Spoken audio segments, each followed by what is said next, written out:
friends. It is noon on the dot. Hi, Marmo. Hi, Emily. Hi, Hardcare. Welcome to the stream. Hello. Hello, hello, hello. I love streaming for you guys on Twitch, and I'm so excited to be here. Thank you for understanding that yesterday I needed to go on a boat instead of streaming. I was going to stream on the boat, but honest to God, I don't know what it is. The internet in Miami is just like so subpar. So we didn't do that, and that's okay. You know, we're trying. Good morning, iReady. Good morning, Infrared. Good morning, everyone. Welcome to my stream. My name is Kristen, otherwise known as Kitty Plays, and I'm so excited to have you here today. It's gonna be a really good day. Hi, Lord. How are you? Good morning, everyone. So as you know, my schedule is Monday to Thursday, but I did not stream yesterday. Hi, Sathya.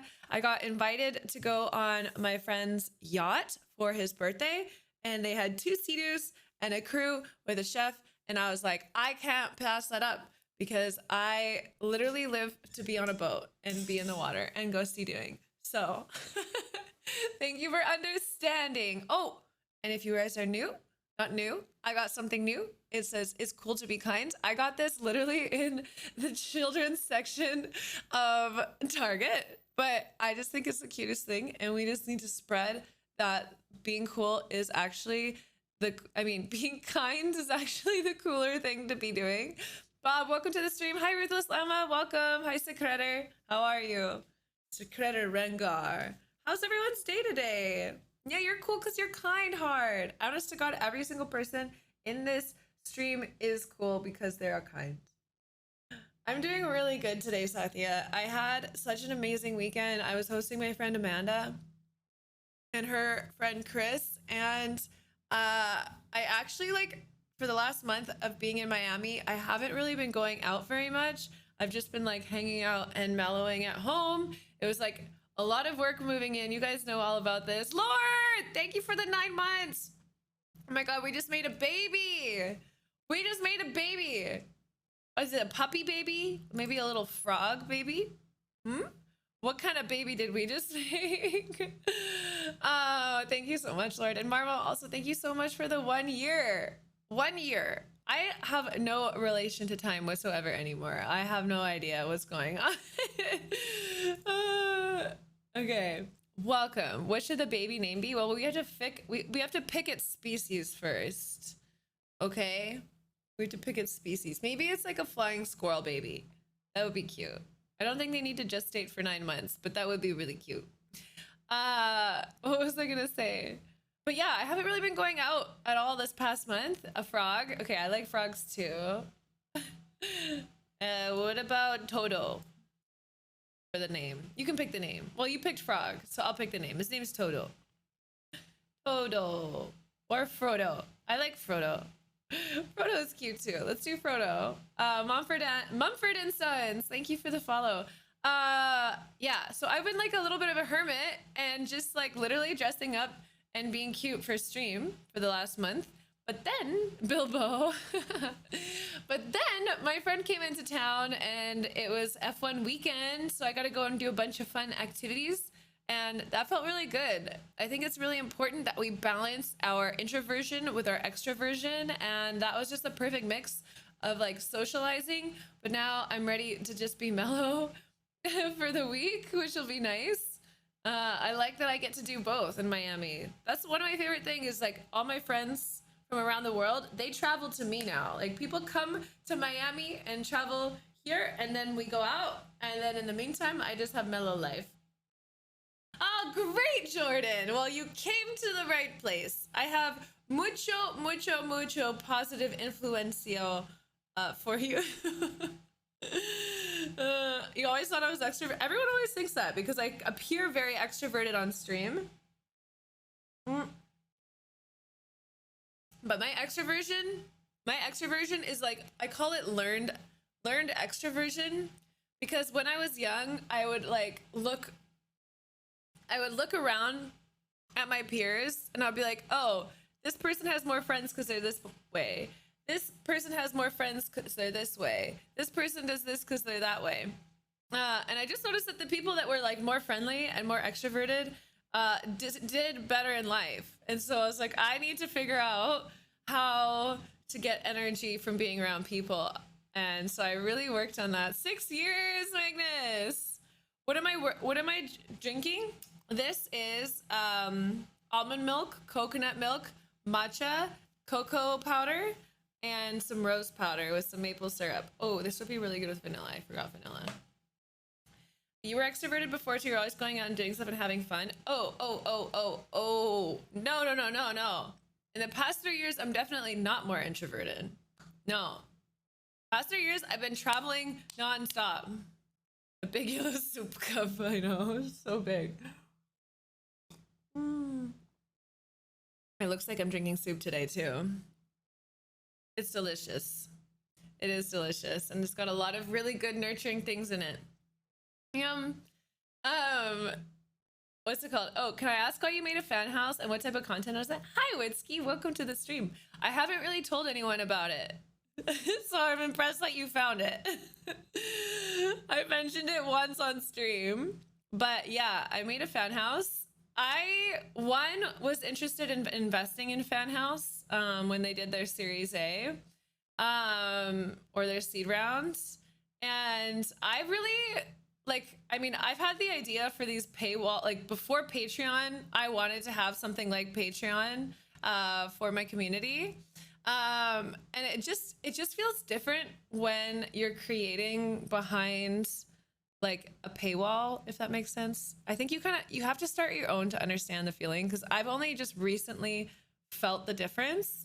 And I get message all the time from people who want like tips and advice on life, and are interested in, no, I don't have an OnlyFans. Restrictions can be freeing. Yeah, I know. Yeah, I'm learning a lot about how structure creates freedom, because I used to think that like any form of structure or commitment would prevent my freedom, but what I'm recognizing is that it actually is creating more freedom. So I wanted to test it. I have never had an app like that before, like the Fansly or OnlyFans or Fanhouse. But the thing I like about the model of Fanhouse is that it's non-nude. It's non like hypersexual. It's like really sweet actually, and everyone on there that has found me so far is really, really kind and sweet. And I just get messages all the time. Honest to God, the most amount of messages I get is about like personal self-development and growth as a person, and like reframing different ideas and like how they're feeling and things like that. And I can't respond to all of them on my Instagram. And so I really actually love like the like deeper connection I can build with people. And yeah, I just have like more time and energy when there's an exchange. Because I get stuck where I would reply to everybody on my Instagram and other platforms, and then I get exhausted. But knowing that like this is funding like my IRL backpack, or this is funding my matcha in the morning, like it just is really, really nice feeling. And so I also want to do more like through Fanhouse or whatever platform I decide on. Right now I'm testing Fanhouse. It feels a little bit slow, to be honest with me. I can upload video, photos, and then I think voice notes as well. And yeah, it feels a little slow actually. Do I have a promotion code? How do I do a promotion code? I haven't figured that out yet, Freaky. I'm pretty new. Yeah, it is somewhat laggy. So I'm interested in finding something that's less laggy. We'll see. But I really want to do like more of these focused groups with people who are like genuinely engaged to like develop themselves and transform their life and like become more positive and to live a better life. And so what I'm thinking of doing through it too is like I want to do like every month we'll do like a chat on like finance and investing, and it's just like us in a group. We'll do like a Zoom call or something, and then I get to like see your faces if you want, and we get to have like real conversations, and we can discuss different topics. And then another week it can be about like talking to people and making friends and doing different things like that. Wow, 6-7 Emmy, amazing. They've enabled crypto payments. Oh, interesting. Last flame. That's good to know. I thought you quit caffeine. Doesn't matcha have caffeine in it? Yeah, matcha has caffeine in it, Polo, but it's a lot. I don't have it very often. But when I do, it's a little bit. And my favorite thing about it is that it's slow release. So it releases over time. So I feel I don't get like the pitched up high, and I don't get anxiety when I drink a little bit of matcha. And it's very, very small amount of matcha. Emmy, let me read this message now. Hello, Miss Kitty. I think I should say this now or forever hold my peace. You were the first, I like that. You were the first streamer I ever watched on Twitch. Don't check my follow age because I don't know if I had this account back then. But seriously, you starts crying. Inspired me to be a streamer. Thank you so much for this motivation. You've always been very precious and amazing. Oh, I love that. Emmy, that's incredible. I'm so happy for you. Oh my gosh, that's such a sweet message. Thank you. Thank you very much. I'm so glad that you are getting into streaming and you love it, hopefully. I'm assuming you love it. It's like so, the L-theanine and matcha slows the caffeine both. Thank you, Emmy. Yeah. So Fanhouse is their way to chat with you, Kitty. Yeah, these are my real eye colors. 2 million views now, Emmy! Emmy, 145,000 followers. That's amazing.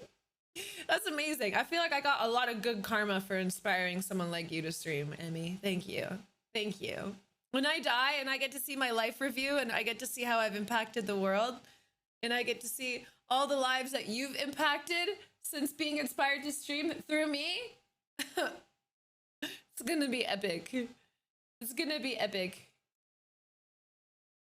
Look at you now. Fanhouse is their way to chat with you. Yes, you gotta chat with me. Well, that's like, I chat to people all the time, and now it's just nice to have like this more like intimate group to do that. I don't know. Like, I like getting good morning messages. I like getting good morning messages.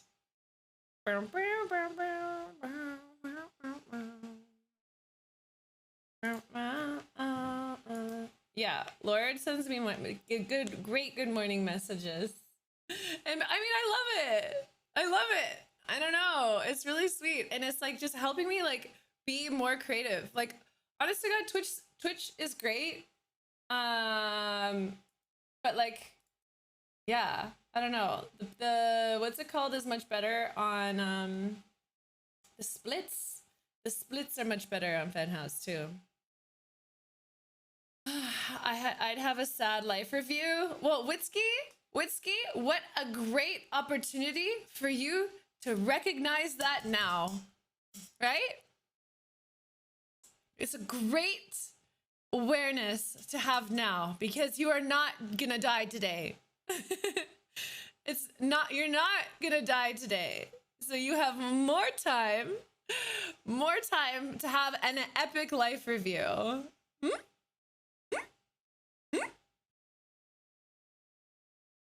Oh. Okay, these are like really mellow songs today, Kristen. What are we doing? Let's play some Krangbin. I mean, these are pretty mellow too, but like more my vibe. Never know when you're gonna go. Never know when you're gonna go, and that's why it's so important to just live your fucking best life all the time, you guys. This is very important. Very important. How was my weekend? My weekend was great. My weekend was actually phenomenal. Do you want to hear what I did? Let me try and remember what I did really quickly here. Craft!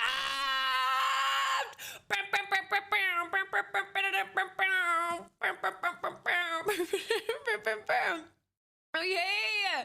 Pink and chop and a oh, I'm so glad. Thank you so much, Craftwork.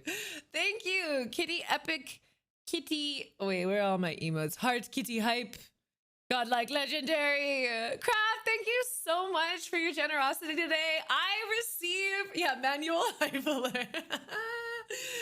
I receive your generosity. Thank you so much for supporting my channel. It means a lot to me. I am like Oh, I'm getting back in the swing of things and creating content and having structure and schedule. I lived in the feminine for 3 years, you guys. I was so chaotic. I was so all over the place. Like, I was so masculine for so many years, the way that I worked and lived my life. And then I was so feminine for the last 3 years. And I feel like now I'm like reaching this era where I'm like, wait, I can be structured and I can be free. So I'm really working on that. So thank you, Craft, for supporting me during this time. I appreciate you. Thank you. And Pink Cat, Chop Slay, Dr. Tide Pods, Laughing Stomach, and Adobe Chatting. Welcome to the team. Let's get some love in the chat. Thank you. Diego, welcome to my stream. Welcome. What's good? Everything is great. Everything is great. You know, I've made it out of my hormonal cycle. I'm my hormonal low. I'm coming into the hormonal high. My body's giving me a lot more estrogen right now, so I'm feeling fucking high as hell in life. So I'm feeling real good.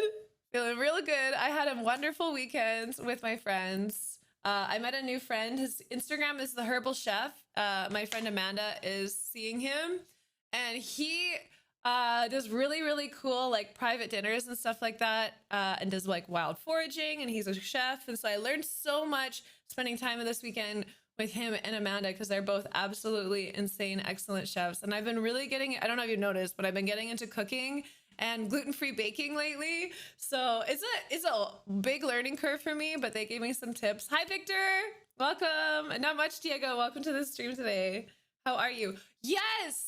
Okay. Oh my God. Amanda and I literally, when we were together, we were talking about yoni massage. It's like internal vaginal massage. What else were we talking about? We were talking about, we had so many phenomenal conversations about life and love and all these topics. And I was like, I was in the car and I was like driving her from the airport. Like we literally just got to see each other. I was like, girl, the last 30 minutes would have been the most epic of fucking podcasts ever. It was so glorious. And I was like, I just need to start turning on a microphone. And her IG is Strength Chef. She is, when I first met her 3 years ago, and actually I blame Amanda for my last 3 years of like getting into my femininity and being this like chaotic flowing woman, because when I met her, I was like, this is like the most powerful feminine woman I've ever met in my life. Like how can I be more like her? And then she wanted to be friends with me, and I was like, you want to be friends with me? I thought you were unattainable as fuck. And she's just really special, and she inspires me a lot. So she just lives so deeply and so incredibly. So yeah. And speaking of all the compliments I'm giving her into the ether, I have been learning a lot about how important it is to compliment people. I've already known this to a degree, but I'm deepening it even more lately. And it's the active skill. It's a skill that when you're around other people, whether they're close friends, family, strangers, it's tuning your eyes to be able to see their excellence and then having the confidence to speak it to them. And so I've been really working on honing this skill and tuning into this skill so that I can see the people and I can love the people and I can remind them of their power, because I think everyone in life, there's times where we just like actually can't see ourselves. Like there's so many veils, or I call them sunglasses. Like when we have a distorted view of the world, we have all these sunglasses on and we're looking in the mirror and we're seeing like an ugly, sad, unsuccessful, blah, blah, blah, blah, blah, blah, blah, you know? And when we have that vision of ourselves, it's not possible for us to see the glory in ourselves. And sometimes we just need reminders.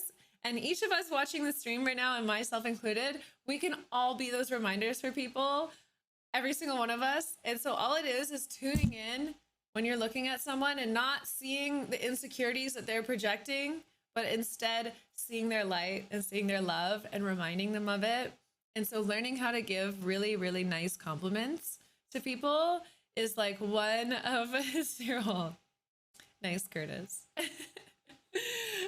Learning how to give really nice compliments to people is like, I think probably one of my biggest superpowers. And a lot of people have been talking about how to make more friends and how to deepen their connections, especially coming out of COVID, where we all probably feel quite isolated and lonely. And so it's shifting now into when you are interacting with people, reminding them of their beauty and their power, and just see how far that'll get you. It's pretty exceptional. Yamato, there's a girl in my school that I love. What should I do? Do you love yourself? Yamato, do you love yourself? Do you find yourself attractive? Because if you don't, oh, great. Okay, well, that's a good start. So I think you should talk to her. Create a friendship. Compliment her, but compliment women. Women like to be called beautiful. Okay, don't call her hot. Don't tell her she looks tired. Women like to be called beautiful, but if you can find qualities in people that are not physical, and it's actually like more of like a spiritual compliment. And so if you're able to see their spirit and remind them of it and be like, hey, like, you know, I really love the way that you treat people. Or I love, like, in class, how fast of learner you are. You know, like, you just absorb information so quickly, and it's really admirable. Like, your brain is so like a sponge, you know, like you can say things about intelligence, the way that they relate and connect to people, the way that they move. Like, you're so graceful. Like, I love the way that you just like move through life. Like, it's exceptional. And make it genuine, obviously, but just, yeah, give some compliments. Victor, on the topic of compliments, you're the first streamer I ever followed. Victor, how did you find me in the first place? I popped in brand new to Twitch. I fell instantly for your energy and open heart. You are a beautiful soul and so inspiring. Thank you, Victor. I receive your compliments. Thank you. I'm so glad that you were able to see me. Thank you. Well, I wanna reflect that with when we're able to see people's good energy and open hearts and beautiful souls and inspirations. Is like we have all of that inside of us. Okay, if you're able to see it in other people, it's because you have it too, or you have the seed of it too, and your spirit has a desire to express that as well. So yeah. I'm just a mirror to you, baby. I'm just a mirror to you. But thank you for the compliment.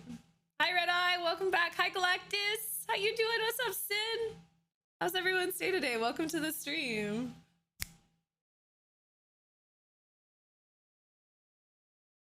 I love Crankbin. This is gonna be a good stream. Anytime I'm listening to Crankbin on stream, it's gonna be a good stream. You're having a great day of relaxation and takeaway food. What kind of food did you get? What kind of food did you get? Red Eye, is this your first year in crypto? Is this your first year in crypto? Or have you been in crypto for a while? If it makes you feel any better, I have very large Luna asset pockets. Ah! I switched all my ETH into Luna and it doubled. And then now it's at $30. I bought it, well, thankfully I bought it at like 40. I bought some at 20, I bought some at 40. So it's not a huge dip from the main, but like when it went up to 120, and then it's like now I'm at 30. And I actually, how do I feel about the dollar peg? I feel, okay.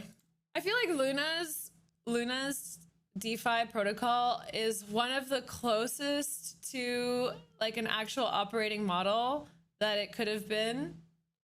I think when Do Kwon decided to buy Bitcoin to back Luna, I thought that was really stupid.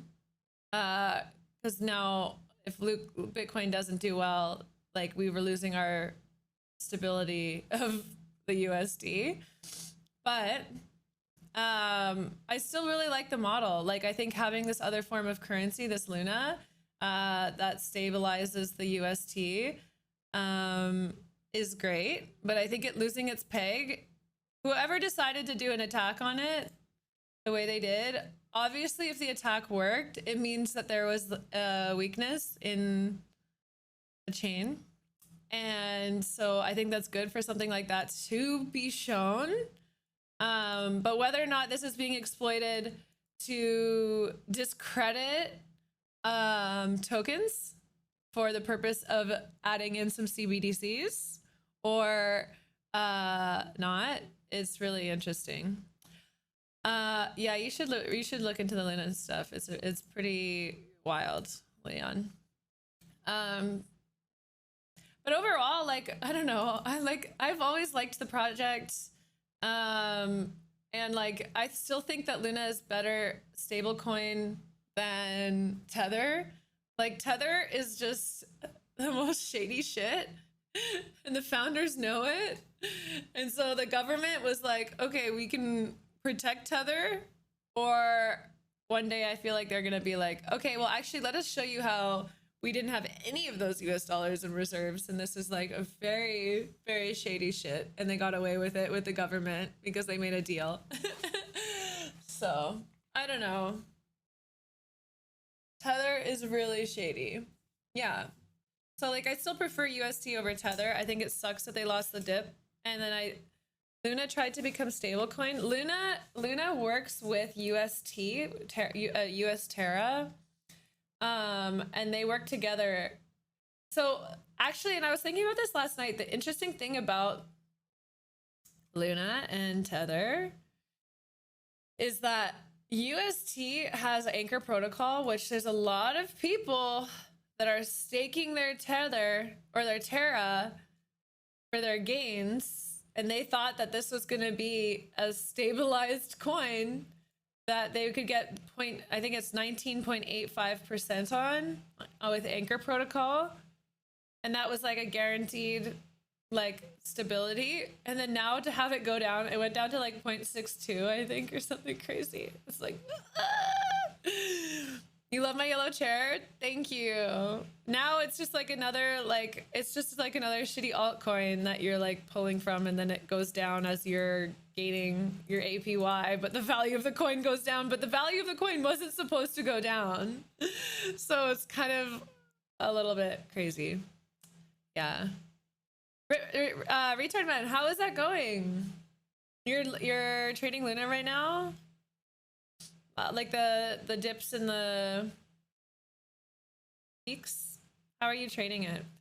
My favorite thing to trade is Bitcoin, actually. I trade it on Pro Coinbase. And I just trade these little $100 spikes. And it turns out well for me. Hi, Agatron. Welcome back. I'm here. How are you? No. High tech. I've smoked one hit of one cigarette in my whole life. It was one of my Russian model friends, and she gave me a hit of it. Do you say that with cigarettes? A hit? She gave me a hit of her cigarette. But if you watch any of my old videos, so I've been a streamer for 8 years, and I've streamed like 12 hours a day for like 6 or 7 years. And it's called a puff. Oh, okay. I'm learning. And my voice was like perpetually lost because I wasn't swallowing enough, and I wasn't taking deep enough breaths and using enough air. I do meetups at different events, Abe. Cigs are gross. I agree. I don't know. When I got to see some people who have been smoking their whole lives, and then I see their skin, and I see how old they look, and I'm like, how old are you? And they're like, oh, I'm 26. And I'm like, that's enough reason for me not to smoke. I'm like, this person looks like they're 42 or older. Crazy.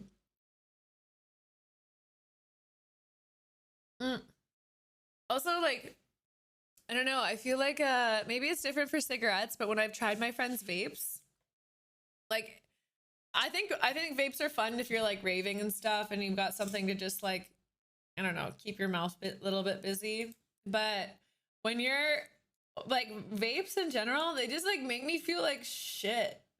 Like it's like I hit it and I'm like, I don't feel good. I'm like, I feel like this is just like a form of like sadism. Like I'm like, like it hurts. Like it doesn't feel like, I don't know. I just feel like, I don't know. So that's, I mean, everyone has their different things that they do. I don't want to judge you if you choose to smoke. I will still be your friend if you smoke. It only feels good if your body gets used to it. Is that what it is? Okay. Because I've never enjoyed it. Maybe like I think hookah's fun. Like you get like a little bit of a head high, but then I'm like, does this head high even feel very good? And I'm like, I don't think it does. I don't think it does. I'm feeling fucking great today, Striker. Okay, I'm feeling great. I was telling the chat, my estrogen is pumping again. Okay, I've got like 3 weeks of feeling fucking great, and I'm gonna milk it. I'm gonna milk these 3 weeks. You've only made once, it made you feel floaty and out of your body, but not in a good way. Yeah, I like feeling floaty and out of my body in a good way. You like the smell, but you don't smoke. Wait, you like the smell of cigarettes, Allie? Or you like the smell of vapes? Estrogen! You can tell when it's pumping. Oh my God. Yes, of course. Literally the day after I get my period, my hair is looking a lot darker. I think I'm gonna dye the ends of my hair, like this blonde part, like to match that top part. I'm really sure, but I feel a change is coming. A change is coming for my hair. Maybe you guys can give me some ideas. But I went to bed with wet hair last night, and this is how I woke up. But my thoughts on cannabis? I like cannabis. I'm so sensitive to any form of substance. Like I can do like 1/10 as much as everyone else and then feel the same level as everyone else. Except for psychedelics. I seem to be able to do like 10x the amount of psychedelics as other people can, but I think it's just my ability to be comfortable when I'm very uncomfortable. But brunette is looking great. I know that it pops out my eyes more. If anyone is like OG here, like all my 7 years and 6 year subs, they saw me with like black hair. This is actually my natural hair color, which makes it like really, really chill. Like it just grows out. Like I've just been growing it out. I'm like here, up. Where's my son? Oh, that's a good question. Peta! Peta! You can probably call him in here. Who's the son you're talking about? I've got my Muay Thai fighting shorts on today. Everyone needs a pair of Muay Thai fighting shorts. Just takes less to feel the same. I agree. I was not a lightweight when I drank though. Well, I was maybe when I started drinking, but I don't drink anymore. Now I'm a fucking lightweight. The smell of alcohol, I get a head rush. Ida!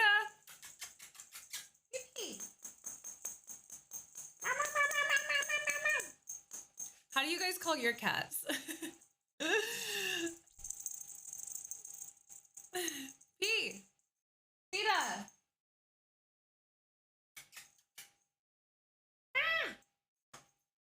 Not coming. Yeah, I'm going to Burning Man. He must be really cozy. It's so cute. I've got this mattress with the sound of food. Yeah, he usually likes the sound of this. I got churro. I got churro, bitch. You want some churro? What was I gonna say? Yeah, he comes on stream once in a while. I'm gonna make my boyfriend an OnlyFans. I've decided. I'm gonna do his OnlyFans because he's so cute. You know, he's so cute. He needs his own OnlyFans. You have some sticks. That's cute. He's been sitting on the top of the mattress that I have in the other room. He sits on like the end corner of it at the top, and he puts his arms out so they hang off the edge and it with his head. And it's just so cute. He keeps sleeping like that. I'm like, oh my God, this animal. I haven't got a photo of it yet because every time I get my camera, he changes position. Your girl would freak if you made one? What? I mean, my boyfriend's really cute. And like, he just gets, honest to God, I haven't really gone out very much. And awesome, Witsky, awesome.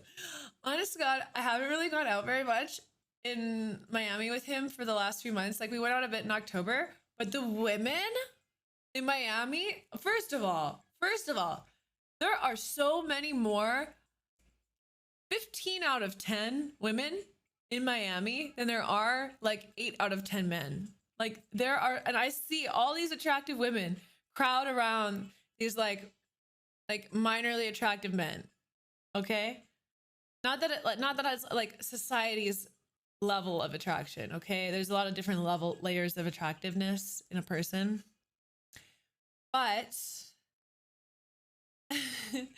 the women, when we went out this weekend, they stare Luke down like it's nobody's business, and they hold eye contact with him for so long, and they're just like holding eye contact with him and like walking past him and giving him like these looks. And I'm like, oh, I personally don't care, because I'm not worried about my partner leaving me for another woman. But I am just absolutely fully like in awe. Like, I admire these women and their ability to like be this forward with the looks that they like. I've never, if I see a hot man, I'm like, oh, I can't even look them in the eye. Like, when I see, oh my God, I did look someone in the eye, and his name was David Beckham. I saw David Beckham at the yacht place that I was at this weekend, and he smiled at me. I was in awe that it was David Beckham. I was like, first of all, every stranger that I see in the eye, I smile at. It's like a habit. But I was like, wait, is that David Beckham? And then he smiled at me, and I smiled back. I was like, holy shit, that's fucking David Beckham. But yeah, apparently he lives in Miami, and he was on his yacht, and I saw him, and it blew my mind. Well, it didn't blow my mind, but it was just very unexpected. Hi, Blonde. How are you? I've heard Miami's a lot of walking back and forth on the same strip. Depends what you do. I don't touch South Beach. No. Although I like going into South Beach. It's so entertaining. Yeah, he was there for F1 too. Yeah, he lives in Miami. He owns a football team in Miami. There you go. So yeah, I saw him when he was leaving his yacht, and he smiled at me, and I was like, this person, I didn't even think it was David Beckham because he looked so young, and I thought he was a lot older. So whoever's doing his skincare, I'm sure Victoria Beckham is like taking very good care of his skin, because I was like, you look like you're in your 20s. It was insane. Not as much anymore. This is pink. This is gonna sound weird, but all my viral videos that like gained me notoriety, I had really dark hair and like black hair. And ever since I dyed my hair blonde, I get recognized way less. But yeah, when I had dark hair, I'd get recognized a lot, and I still get recognized, and it's like, yeah, I love when it happens because I love meeting you guys, but it happens less now that I'm blonde. Yeah, for a while, blonde.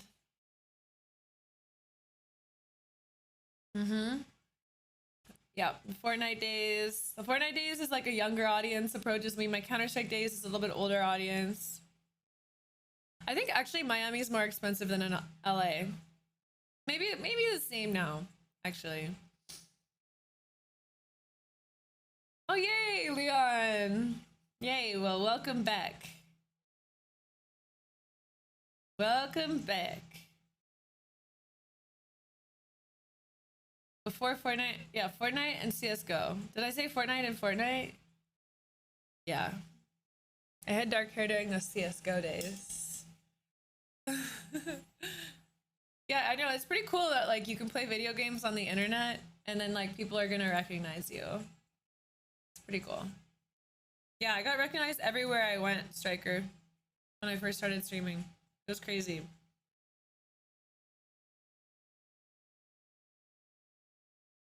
You know, all the stuff that's at the bottom of this right now. I put like too much coconut milk in it today, and it's just like, it's too creamy. Hi Fizz, how are you? You don't like Miami, Twitch guy? Everyone that I talk to that like has grown up in Miami doesn't like Miami. Me, a Canadian, I love Miami. Gas prices here are fat 210. Oh wow. Oh wow. CSGO was the first time I talked to you? Fuck yeah. I love my OGs. I love my OGs. If you're into drugs, it's a great place. You know, everyone says that, Galaxy, but like, honestly, I don't think that it's so bad here for the drug culture. Like, yes, there's a lot of like cocaine and things like that at like the clubs, but like, and there's alcohol, but like, honestly, there's the same amount of drugs in LA, same amount of drugs in New York. Like all major cities have a lot of drugs. So if you like to party and do drugs, there's a lot of opportunities to do that. But honestly, my favorite part of the culture here, because I don't like going to clubs. I don't drink, so I don't like bottle service. I don't like being around people that are really drunk. Like is not my vibe anymore. But there's, Yuri's here. Yuri's here with me, Bumbles. She went to work with Luke though. She's a shop dog now. He has a fabrication studio here. Yeah, it is really humid here, but and the world. There's a lot of drugs in the world. You loved when I played CSGO. Maybe we should do like a reunion stream and go back and play some Counter-Strike. But what was I gonna say? Oh, there's a huge community here that's very outside of the partying and the drug scene and the drinking. Like it's like there's like a lot of fitness here. There's a lot of fun activities. Hidden! You made it. How's your day? Thank you for the 31 months. I don't know what that was. That just came out of me for you, Hidden. That was a secret message from your guides. My friend saw you downtown Vancouver and he said my jaw dropped for legit 5 minutes after seeing her. That's really sweet, Lauren. Thank you. Everyone is when they meet me in real life, it's always really surprised how tall I am. I think that's like the biggest thing I get. One of 6 hurricanes. Okay, people are mean. Traffic is miserable. Okay, this is not my experience at all. In Miami, I feel like people are really nice. I only get traffic when I go over the little like bridges that go up, the drawbridges. I don't plan on being here for the summer though. I would like to be in Europe. Yes, my goal is to go get a house in like Ibiza for a month and go get a house in Italy for a month. Those are my plans. If anyone wants to join me. Hey Nick, you found it too? I have only announced it once on stream. We talked about it a little bit earlier. Yes, I have a fan house. I made one. And I really love it. I really love it, actually. I wasn't expecting to love it this much. I haven't announced it yet properly, so I've just been really enjoying like quietly creating on it, if that makes sense. And just like getting used to the app and then interacting with the people that have found me on there. And I love it. Like I love like the whole reason why I love like content creation and streaming is like I started streaming to like make more friends. Does that make sense? Like, and to like have more connection with people and have more people to play with and discuss things. I'm not sure yet, Lord. I'm not sure. I feel like it's really slow. And no, you can't live stream on it. It's a slow app. It's long to upload. It's long for me to like respond to. Like when I'm trying to respond to everyone, like it takes a long time for the message to send. It takes a long time for me to upload things. Yes. Yeah, it's a little laggy. Yeah, and they don't have streaming. Like, I would love things like voting. Like, I'd love to be able to do votes. I'd love to be able to do live streams. I'd love to be able to do like video calls too. Like, I would love to have like to be able to, I guess I could just put a Zoom link in, but I would love to have like, here's the link for subs. We're gonna do like a Zoom call and we're gonna talk about life and love and things like that. Yes, I have a spot in this eye. It's kind of orange. Yeah. I was born with it. It's part of my genetics. Patreon is voting? Oh, interesting. Yeah. I should try Patreon. Super anime of you. Yes. It's hard being born an anime grill. Hi, Louise. How are you? Can you stream on Patreon? I don't know. Does anyone here have experiences with other subscription sites? Red eye. Is there any way I can remove the spot in my eye? I think that would be about as hard as removing a brown spot, like your birthmark. But they like, the whole thing is like where your birthmark is how you've died in a past life. OnlyFans has streaming? Oh, interesting. But then the model of OnlyFans is very, like, what's it called? People are gonna think I'm doing nudes. People think I'm showing my titties. Okay, good to know. You like it, Nick? Like, I think it, as a platform, OnlyFans is like the most developed and has the most things, which is great. I just wish they didn't have that stigma that I'm showing my coochie. Showing my pussy. But yeah, I haven't announced my fan house, and we reached 50 subscribers today. I was like so surprised. Like, the cool, oh, another thing I really like about it, for anyone who's considering doing stuff like this, you should be, you can be body positive and not show your coochie to random people on the internet, Twitch guy, okay? I am very positive, body positive. If you knew me in real life, I am nude more than I am clothed, okay? Wait a second. You can get paid in Luna on OnlyFans? Wait, he just said Fansly doesn't have streaming last. He just said that. I love being naked. Any cosplay plans? Ooh, actually, we can talk about that on stream today. I want to do a cosplay. I'm going to build one for Luke and I on stream. I think it would be fun to do more building. I love building and doing Warbler and sewing and shit like that. So where was it? Yeah, I don't know. Here's my thing. So we can either do, where is this? Why can't I find this board? Weird. We can either do, oh, there it is. We can either do like a proper cosplay, or I'm gonna make some fun like Burning Man outfits on stream. Whoa! Are you okay? Platinum? Is everyone okay? How did I meet Luke at a nudist speech? No. Oh, Spy Family? That'd be really cute. Peta could be the kid. Or Yuri. They have some pretty sexy outfits. I like them. I started watching it. 2 broken ribs. Damn, Platinum. Well, I'm glad that I can be here to entertain you while you heal. I have experience with, but they both have polls. Oh, Fantasy does have streaming. Oh, great. But I think the thing with it is like, Spy Family is one of the best animes I've seen in a while. OnlyFans is 20%. What's Fansly?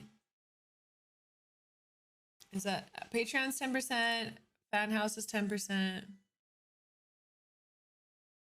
Do you think that I would get people on OnlyFans that I wasn't driving to my OnlyFans?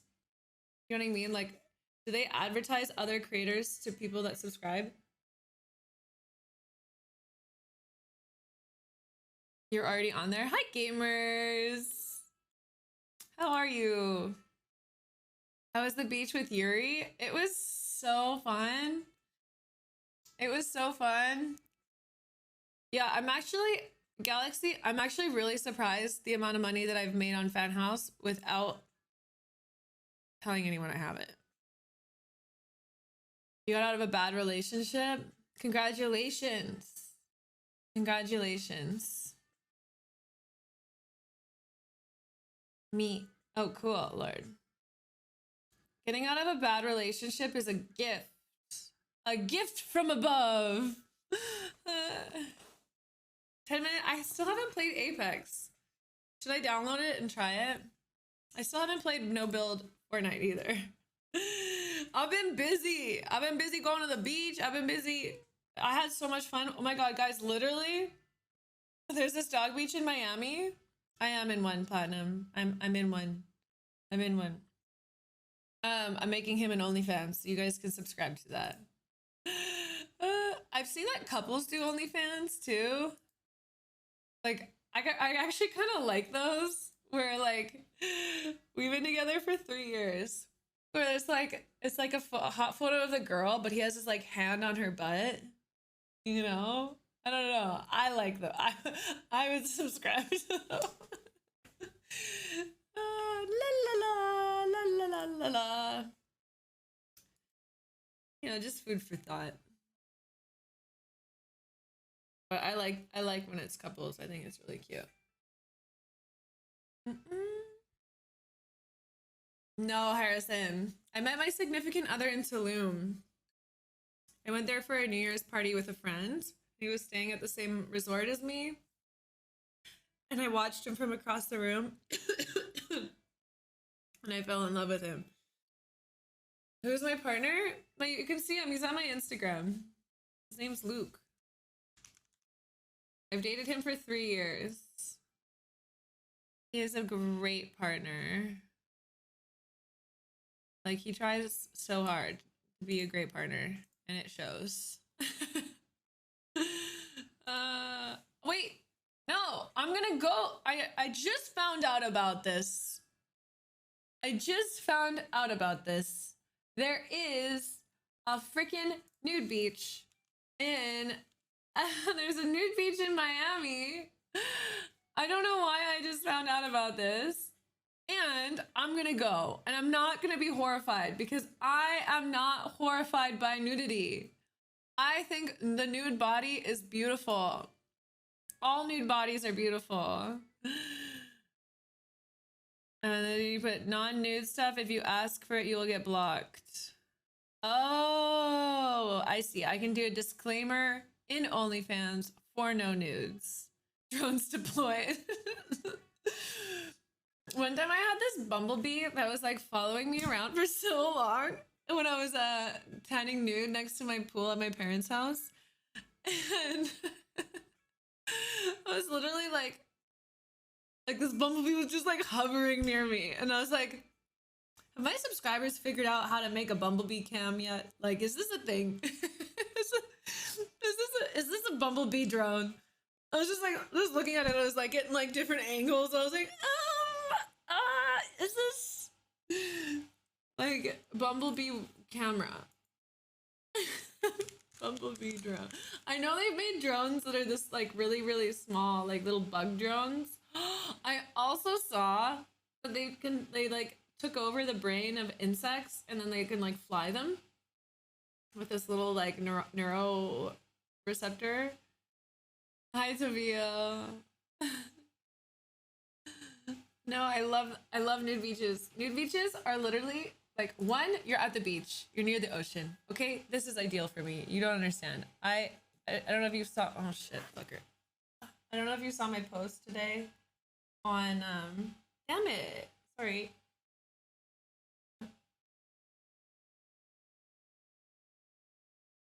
I don't know if you saw my post today on Instagram. What did I do wrong here? There you go. Oh no, but now you can't see my cool to be kind. Yeah, this is the most important thing in my room. There's a belief that the government has such insect drones. Yes, insect drones are real, and the government is using them to spy on me while I tan nude next to the pool. But like, literally, you guys are gonna like think this is like, some of you are gonna think this is so weird, and then like 5 of you is gonna be like, oh, I get it, Kitty. I already fucking know. I'm already on this level. But like, getting comfortable in the nude, being comfortable naked, okay? Starting just being comfortable naked with yourself. The amount of people in this country that are not even comfortable with their own bodies naked, like they see themselves naked and they're like, ah. And they look like, for women, or if you're for a guy, you like spread your legs, you put a mirror between your legs and you just look at yourself, okay? And you just learn to see what it looks like and accept it, okay?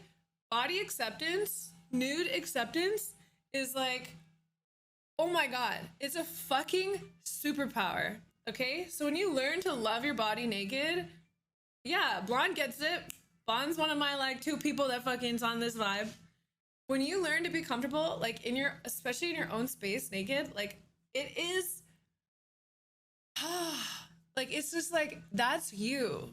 That's you. Learning to accept and love yourself, and then telling, men do too. I know lots of men that I've had this conversation with agree with me, and they're also practicing being naked. And so when you become comfortable being naked with yourself, and then you can become being comfortable naked with others, I think this is more normal. I have a lot of Europeans watching this right now. Like, tell me if I'm wrong, but like, it's much like being nude when you're European is like much more accepted. Like, you guys have like topless beaches and topless water parks. And like, I've gone to a few nude spas when I've been in Europe, and it's just like, this is just our bodies. And so it's like, when you're comfortable, 1, in your own body, and then 2, seeing other people's, it's like next level. Next level. So you're like, here I am. I'm not telling you to go and flash people. Yeah, they go to the sauna naked. Exactly. I'm wanting to get a sauna so bad. That's the next thing on my list. I think they're like $2,000 for a sauna. 3,000. I'm looking into it. Anyone? No. I want one that like, I think I want one that's hot coals. Like I guess it's electric, and red light. Can I get one that's both? There's no other you, and there's never going to be another you, so love yourself. Yeah, okay. So, and then once you learn how to love your body as it is, when you can bring this body love and then transform it and take it into being with a partner, like when you love and accept yourself and how you look, and then you're with a partner, you are like the most safe person to be, right? Be with. Like when someone is like deeply comfortable with themselves in the nude, and then you're like together with someone like that, like even if you don't feel comfortable, being with someone that is comfortable reminds you that you can be comfortable, and they're like an anchor. They're like a safety comfort. Like they'll show you and remind you how to be comfortable nude. And then like when you're together nude, then that just like, yeah, sex is just that much better. Onsens in Japan. Oh, that's so fun, G. I haven't been able to go to an onsen when I've been in Japan, but it opens soon, and that's great. Your comfortableness, your comfort in being naked with people, with your partner who isn't comfortable being naked, helps them be more comfortable naked. I mean, and that's true for anything. You being confident in a situation, and someone looks at you and you're confident in that situation and you're comfortable, then they're like, oh wait, I can also be comfortable and confident. Yeah, they're not called topless beaches, they're just beaches. I know, I fucking love Europe. I love Europe. I actually can go topless in South Beach, so I just found that out. Pretty hyped.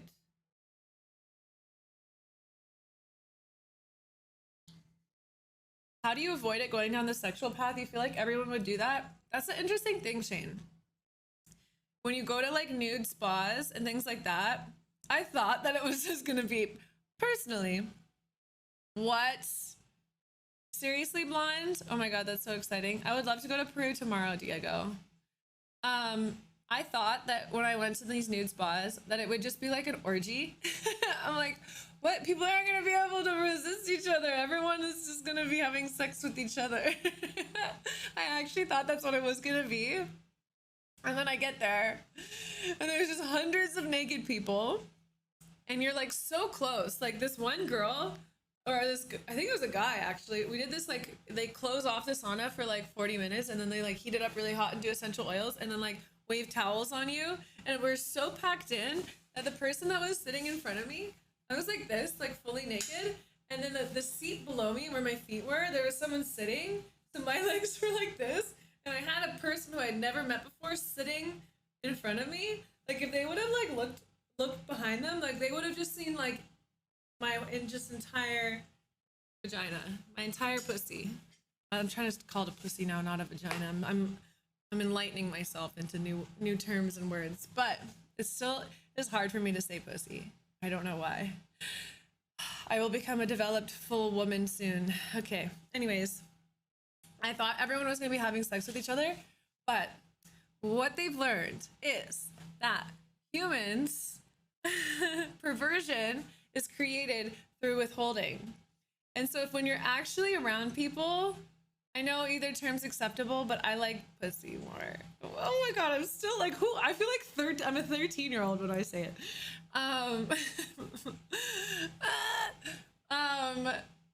That talk about conditioning, right?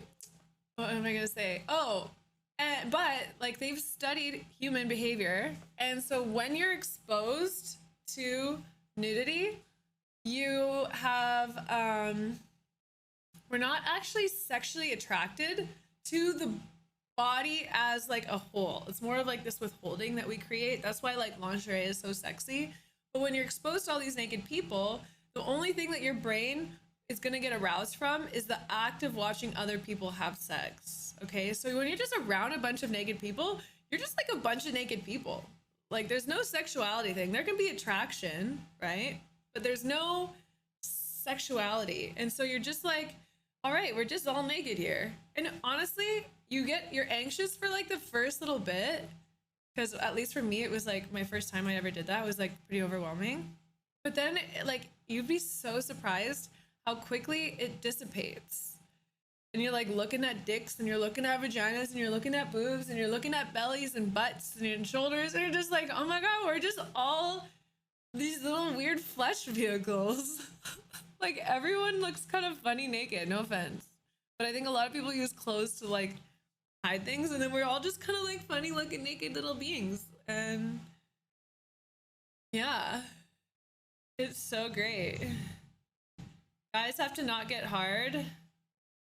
I mean, I saw like hundreds of naked guys and none of them were hard. So yeah. Why your live topic is feel better now. Well, I'm just gonna help people feel slightly better. I'm gonna move the dial 1% if you come into the stream. When you're in South Beach, you don't have an issue with aggressive guys. I feel like it's an art to learn to like gratefully turn down advances. Also, if you don't feel like being advanced upon, there's an energy that you can carry as a woman that is like very repellent. It's like, no, not interested. And men usually can sense that, unless they're dull, then they can't. But yeah, I get hit on a lot. And the men in Miami are extremely aggressive. Like Luke will leave me for half a second to go get a drink. And in that half a second, there will be a guy that will come up to me and start talking to me. Even though he sees that I was with Luke the whole night. It's so interesting to me. I'm like, can't you see that this is my boyfriend? And then my boyfriend comes back, they're like, oh, sorry, your man's back. And I'm like, good for you. Good for you for being so confident. If you saw a naked girl you're attracted to that's completely naked, I would go down that path. Well, you would tell her you're attracted to her. But like, we all have to build our willpower here, guys. Okay? It's very important to have willpower. Don't get so excited so easily, guys. Come on. If you want to be a multi-orgasmic man, you gotta control your boner. Come on, guys. Haven't we all read multi-orgasmic man here? Hello? You guys want to control that chi? Okay? Learn the breathing techniques to go all night with your girl or your guy. Galactic Cactus 420 knows what he's talking about. It's just an amazing feeling to finally explore life and align your inner chakras. Yes.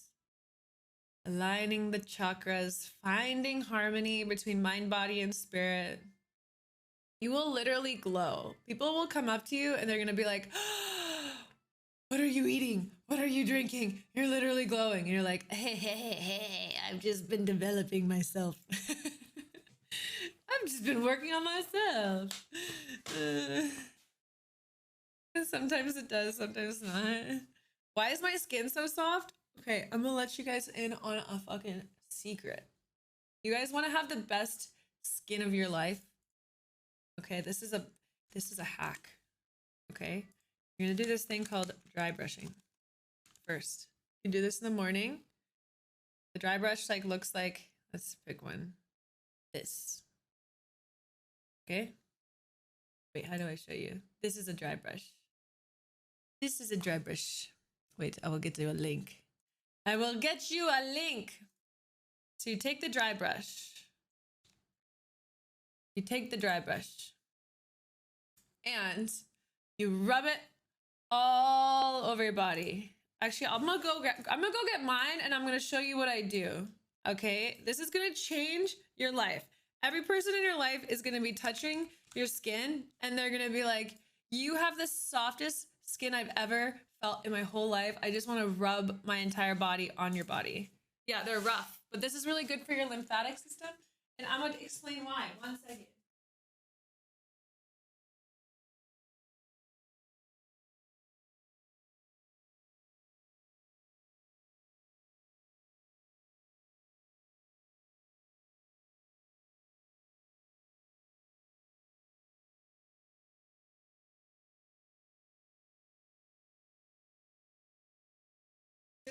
My Muay Thai fighting shorts. This is for everyone. It's exfoliating and then you're also moving your lymph. Okay? So, what you're gonna do. This is what mine looks like. I've had it forever. Yuri has chewed it, whatever. Okay, mine is quite rough. Okay? And so you take it and your lymph is this fluid. It's actually got like a crystalline structure, which is really cool. Helps with your immunity. It stores memories and it's important in your body. Okay, so you're gonna take it and you're gonna do these brushes up towards your heart. Yeah, this is important for guys too. So you're gonna come up towards your heart. And when I'm doing anything on my body, I always tell it how much I love it. I love you, hands. I love you, hands. And then when you get to your joints, you want to do circles, okay? So it's a straight brush along the long parts of your arms, and then it circles on the joints. I love you, wrists.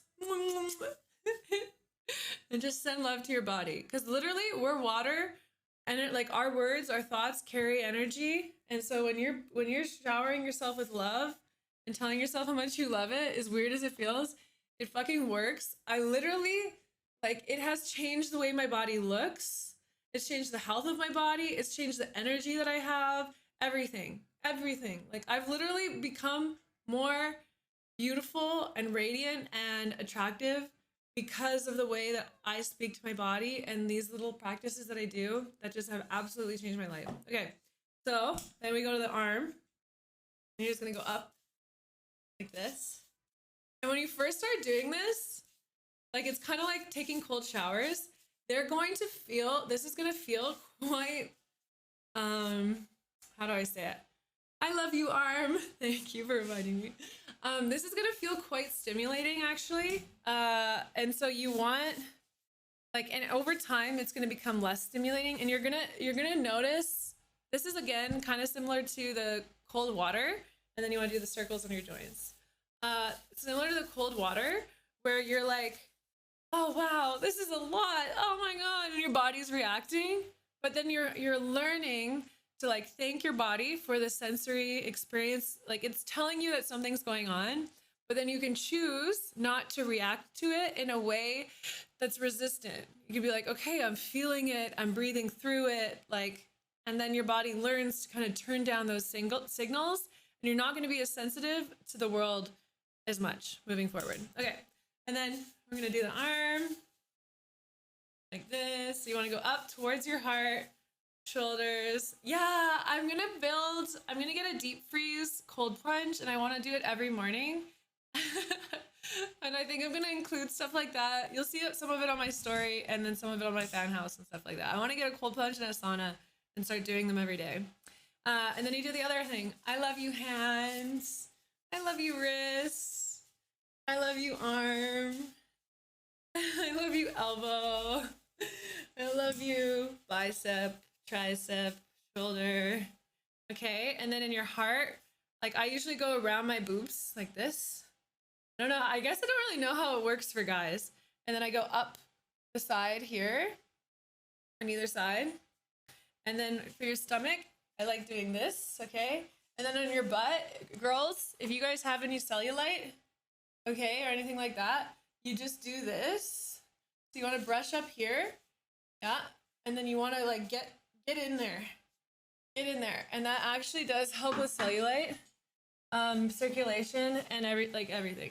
And then you can, and then for your legs, you do the same thing, where it's like from your feet here, calves, knees, legs, and then hips, and then your back. How long should you scrub on your spot? I literally just like, when I go up, I just try and make it so this touches all of it. So that would be like I went all the way around it with one big stroke. Okay, and then after that, you can shower, or if you're not showering that day, guys, I will include a link for this. This freaking lotion. My mom put me on this. I'm gonna send a link because I keep buying the wrong one. My mom put me on this. This has changed. I used to have like dry, like crackly skin. And I used to have dry, crackly skin. And now, I swear to God, like I have the most luscious, smooth, this is not an ad, like, but I use this all the time. Like literally all the time. And it changes your entire body. It'll change your entire life, this fucking cream. So I put a link in the chat, but if you want to buy this from like your pharmacy, make sure you get the advanced repair. Advanced repair. Is user in EU? Probably. This one's made in Mexico. Oh, from Germany, Eucerin. Yeah. Moms are a different breed. You know, when they just drop knowledge on me and I'm like, fucking yeah, you use the same one? Oh my God. Like I used to have like kind of like little scale, like little scalies. Just because I'm quite dry. But now my skin, there's like, I don't see any little tears or breaks or anything. Like it's really, this has healed my skin. It's amazing. So it's good at getting rid of dead skin and opening up the pores. I'm not sure if it's good at opening up pores. Oh, this is really good at getting, this gets rid of dead skin and it gets your lymph moving and your circulation, because it's bringing a lot of blood flow to the surface too when you do this. So yeah, these two things, if you guys want to add something to your practice, plus telling your body how much you love it, it's gonna seem so silly and so stupid, okay? But like, humor me, because we all need to giggle and laugh at ourselves a little bit more and be a little bit weirder. This has changed my entire body and changed my entire life. And when you start to do, I do this daily, when you start to do these little things for yourself, tiny, this takes me less than 5 minutes. This tells my body that one, I'm showing up for it, that I care for it, that I want what's best for it. And it adds this little practice in my day where it's like, no, I care about my health. I care about my beauty. I want to feel attractive and feel confident and feel bright and clear. And I want to glow. I want to glow. My favorite compliment is when I go out, people are like, you are glowing. I'm like, you don't even know the kind of sun that I'm fucking stoking in this heart, man. That was probably like the highest comment I've ever said, but yeah, birch branches. Yes, Chris. Oh my God. There's this, shit. What is it called? There's this Russian spa in LA that I love to go to, Voda. It's like all the old Russian men of like LA go there. And they have the birch branches, or no, maybe they have different, might be birch, but it's something like that. And they put it in beer and then they hit each other with it. It's kind of hot. It's kind of hot, not gonna lie. Like these like oak and birch, these like old Russian men just like hitting each other with these beer soaked branches. I'm like, okay, you guys want to get me next? Want to get my back? I can't quite reach this one spot. Thanks. You're well versed in psychedelics. Do you ever float in a sensory deprivation tank? I've floated in a sensory deprivation tank twice. I thought it was really, really cool. It's kind of, do I tan? I get quite a bit of sun in Miami. I use a retinol on my face though. That's why it looks quite pale. And so I always have like a 7D sunscreen on my face. And then I've been using sunscreen on my body a lot too. It's a Finnish tradition. That's so cool. Hi, Shy Guy. Welcome. Hi, Salvo. Welcome to my stream. You didn't use lotion until you were like 20. So that's the thing, right? Is in America as a whole, we are like overusing soap. Like we use way too much soap and it's stripping our natural like bacterial layers. And so it's really important that we are using less soap, using more water, and getting, oh my God, Olatov, holy shit, 84 months. I love you so much. I love you so much. Ah, legendary. I literally have like 30 emote slots that I need to make emotes for all my like hella long subs. Thank you so much. That's amazing. I was talking about the sensory deprivation tank. Oh, I can talk about nail biting too. Yes. So nail biting is actually related to like, one second. I'll show it to you. What was it? I was talking about the deprivation tanks. Okay. Sensory deprivation was great. I think it's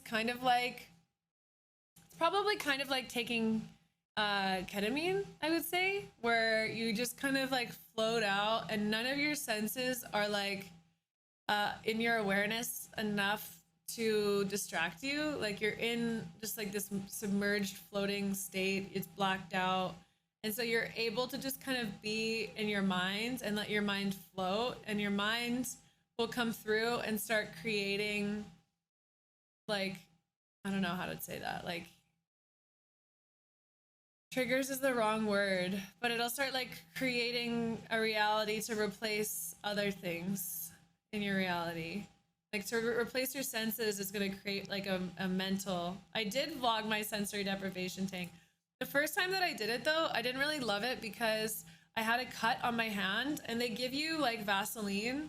Like it was just a scratch, but they give you Vaseline to put on it so it's not stinging, because it's such a high salt density that it stings and stings and stings. And like I feel like the Vaseline wasn't like enough because it was stinging. So like instead of like fully like surrendering and like leaving my body a little bit in the sensory deprivation tank, I ended up just like I ended up just being like, this fucking cut, damn it, should I get out? Should I put more Vaseline on it? Okay, no, surrender to this, I got this, release. Like being a white guy, you never learned about lotion.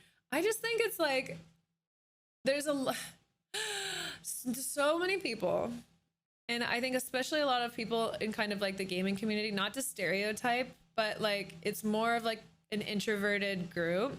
And so the introverted group doesn't necessarily learn like no, I'm in Miami right now, freaky.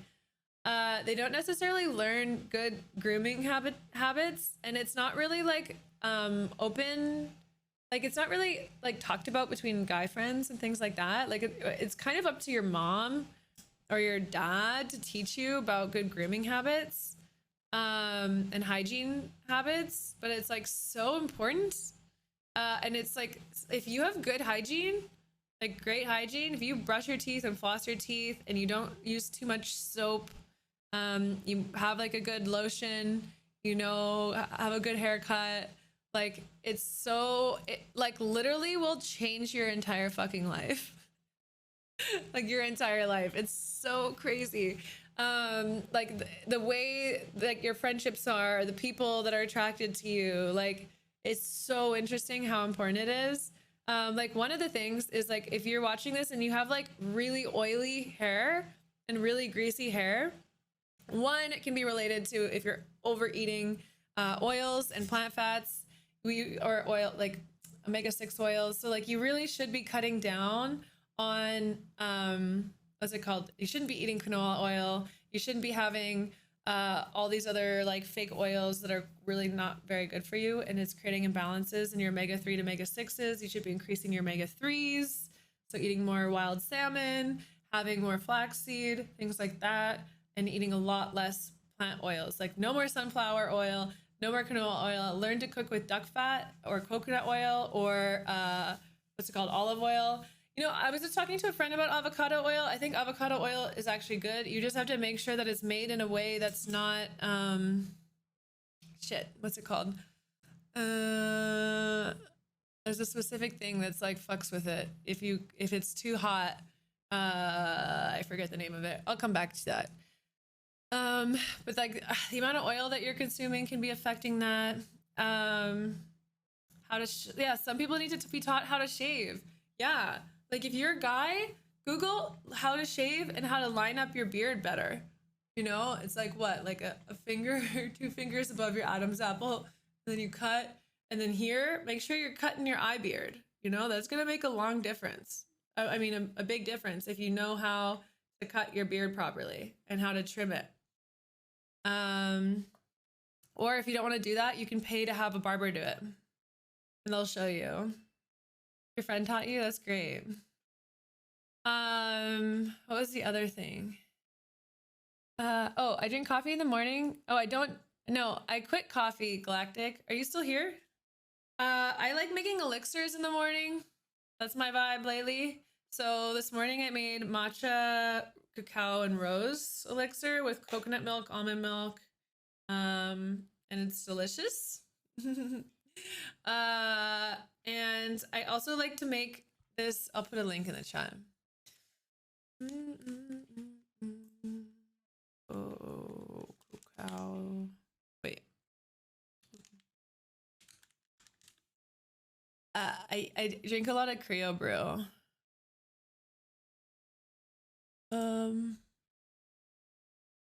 I drink a lot of this. So you put it in a French press. I do 4 scoops in a French press. And then I, what's it called? 4 scoops in a French press. And then I put boiling water on it and you leave it for 10 minutes. And then you want to make sure you like stir it a couple times. And then it's like hot chocolate in the morning. And it has like, cacao has this like bromelain or something. It's like a different type of caffeine. It's not really caffeine, but it's like a heart. I feel like it's a heart opener. It just makes me feel like ready for the day. So, and then you got to be careful with face soaps. Like you don't want anything that's too abrasive. And so if you're struggling with a lot of like acne and things like that, you want actually, so you want to cut down the amount of oils and things that you're consuming. You actually want to cut down the amount that you're washing your face too. So like for me, I love using a retinol on my face. It's a little bit more expensive, but it really helps with increases collagen production. So your face is like shedding more often. So like the little spots that I get, they don't last as long anymore. Yeah, elixirs. I am buffing myself in the morning. Anything that I can like look in that way is how I like doing it. Yeah. Yeah, I have IBS. So that's why I cut caffeine and I cut gluten, which was a big cause of it too, actually. And then I can't have spicy foods anymore. So like these two little pimples I have on my face right now is because I had spicy food like 2 days ago. And so I get spicy zits and it's really painful. But someone was asking about nail biting. So energetically, right? If we could heal our mind, oh, thank you, Theobromine. Thank you, Emmy. If we can heal our minds, right? It's not crazy poops. No, it's just really uncomfortable. It's like itching and pain, and your gut gets swollen.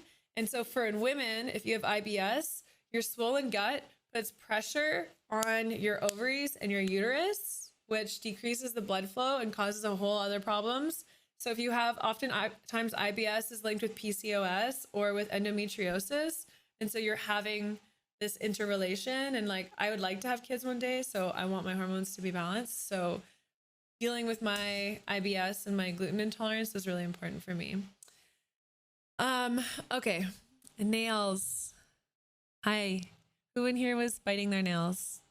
So everything in our body is connected to our mind. Okay.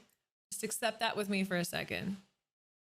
So if we could get to a point where we can actually actively heal our mind and our connections to things, you will legitimately notice a physical effect. Like when I've decreased my stress, this is just one example. When I decreased my stress, all of my belly fat went away. Like all of it went away. And so when you're stressed, your body is producing cortisol. And what does cortisol do? It packs fat on your tummy. So if you have a gut and you're working out a lot and you're like, oh, like I'm getting stronger, I look great, but I'm like unable to lose this weight on my tummy, chances are you just haven't addressed your stress response yet. So doing things like cold showers, doing things like this dry brushing, anytime you can kind of trigger that response, a little bit of stress response, but then breathe through it and be comfortable with it, is going to help you with the other levels of stress in your life. And then also just decreasing the things that are causing you stress or changing your mindset around stress will decrease your cortisol, and over time will decrease your tummy weight, which it happens pretty fucking fast too. Yeah, nail biting can be a really bad habit. And so the energetics of nail biting, it's all around protection. Okay, so your nails represent protection. So nail biting is related to frustration. So you're eating away at yourself. Okay. You're eating away at yourself.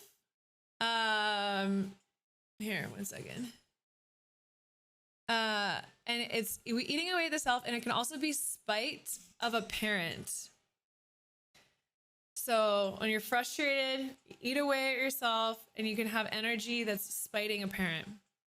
So your mantra, if you're dealing with nail biting, I'll paste this in the chat. And so how I use mantras, so it is now safe for me to grow up. I now handle my own life with joy and ease. And so if you're struggling with nail biting, I would suggest writing that mantra on like a sticky note or a piece of paper somewhere where you can see it, and put it on your mirror when you're getting ready. Or I like to put them on my computer monitors too. And it just has like changed my life. And so when I'm noticing that I'm doing something, so like a mantra is Sanskrit for mind vehicle. Okay.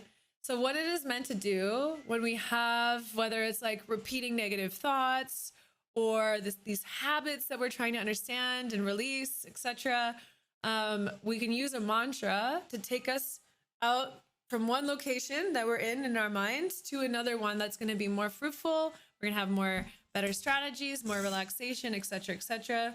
So if you're like, one of my favorite mantras is everything is always working out for me. Best case scenario. So when I'm in a situation, I'm like, this is fucking sucks. I'm losing this. I'm spending this. This person's mad, da, da, da, da, da. You know, and I'm in that state. And then I just remember everything is always working out for me. And so then I relax and I'm like, okay, how can my mind travels over here to a place where I can now look at my life or look at the situation I'm in, and instead of noticing all the shitty things and the bad things and the like feeling like I'm just being in like bondage and I can't do anything and I'm stuck, I'm like, how is this serving me? If everything is working out in my life, in what ways is this current situation working out for me? And so then tuning into that, and immediately, so that's when people talk about like changing your vibration. Okay. So it's like literally like changing your tuning. If you think of like a radio and you can change like 98.9 to 99.0 and you're tuning it. So when you use mantras, you're tuning to a different frequency that allows you to see the situation and things that you're handling and managing with a perspective that's a little bit higher vibe. Okay. And there's tons of different mantras that you can use that. One of them, so it's everything is always working out for me, best case scenario. What are other mantras I have? I have so many, but I feel like they're all attached to specific moments I need to feel. I am love is another one. So Louise Hay has a bunch of things. I don't know if you guys want to like, if anyone's struggling with like a migraine or if there's any like physical symptoms that you guys have right now, I can pop it in this Louise Hay thing. It's cool to be kind. Yes, it's cool to be kind. That is my new mantra. Yeah. Wanting a kid, a recent discovery for you, feels like the first time seeing that. I mean, I'm on the fence about it every day. I think that I have like a strong desire to be a mother, only because I think I'm going to be a great mom. Like, I think I have a lot of qualities that are going to raise really great kids. And I think the world needs a lot of really great kids if they're going to get us out of the mess that we've created for ourselves. I know. I agree, Lord. The kindest souls. Hi, flowers. You made it. But yeah. And I think like having the experience of like having a baby and being a mom, I'm already a godmother, or like she calls me source mother, or my name is Uni. So that's one. Okay, let me read some of these. So if you guys, anyone here have gray hair? Anyone here getting gray hair? Gray hair is entirely related to stress. So it's a belief in pressure and strain. So if you have gray, if you're getting gray, this is your mantra. Not that gray hair is negative, but like, I am at peace and comfortable in every area of my life. I am strong and capable. What about balding? I heard balding, a lot of it is related to, what's it called? Let me find it first. But a lot of it is related to, what's it called? Like stress too. And you're holding a lot of tension in your head and it's not letting the blood flow to your hair follicles, so they fall out. So doing like, getting one of those like head massagers that are like the little silicone head massage things are really, really helpful. Or doing your own like head massages like this. Anytime you can think about it, it's really helpful. Okay, baldness is fear, tension, trying to control everything and not trusting the process of life. So here, I'll put your mantra in chat. I am safe. I am love, and I approve of myself. I trust life. Like learning to trust. You're welcome, taquitos. Learning to trust life is like another superpower. And I've like just recently entered this like new state. I think it's forever a practice, but I've entered this new state where I'm like, I trust the process. I trust life. Oh, I can put it in chat. So this is all from a book. It's one of my favorite books. And if you guys are just beginning your journey on how would I say this? You're just beginning.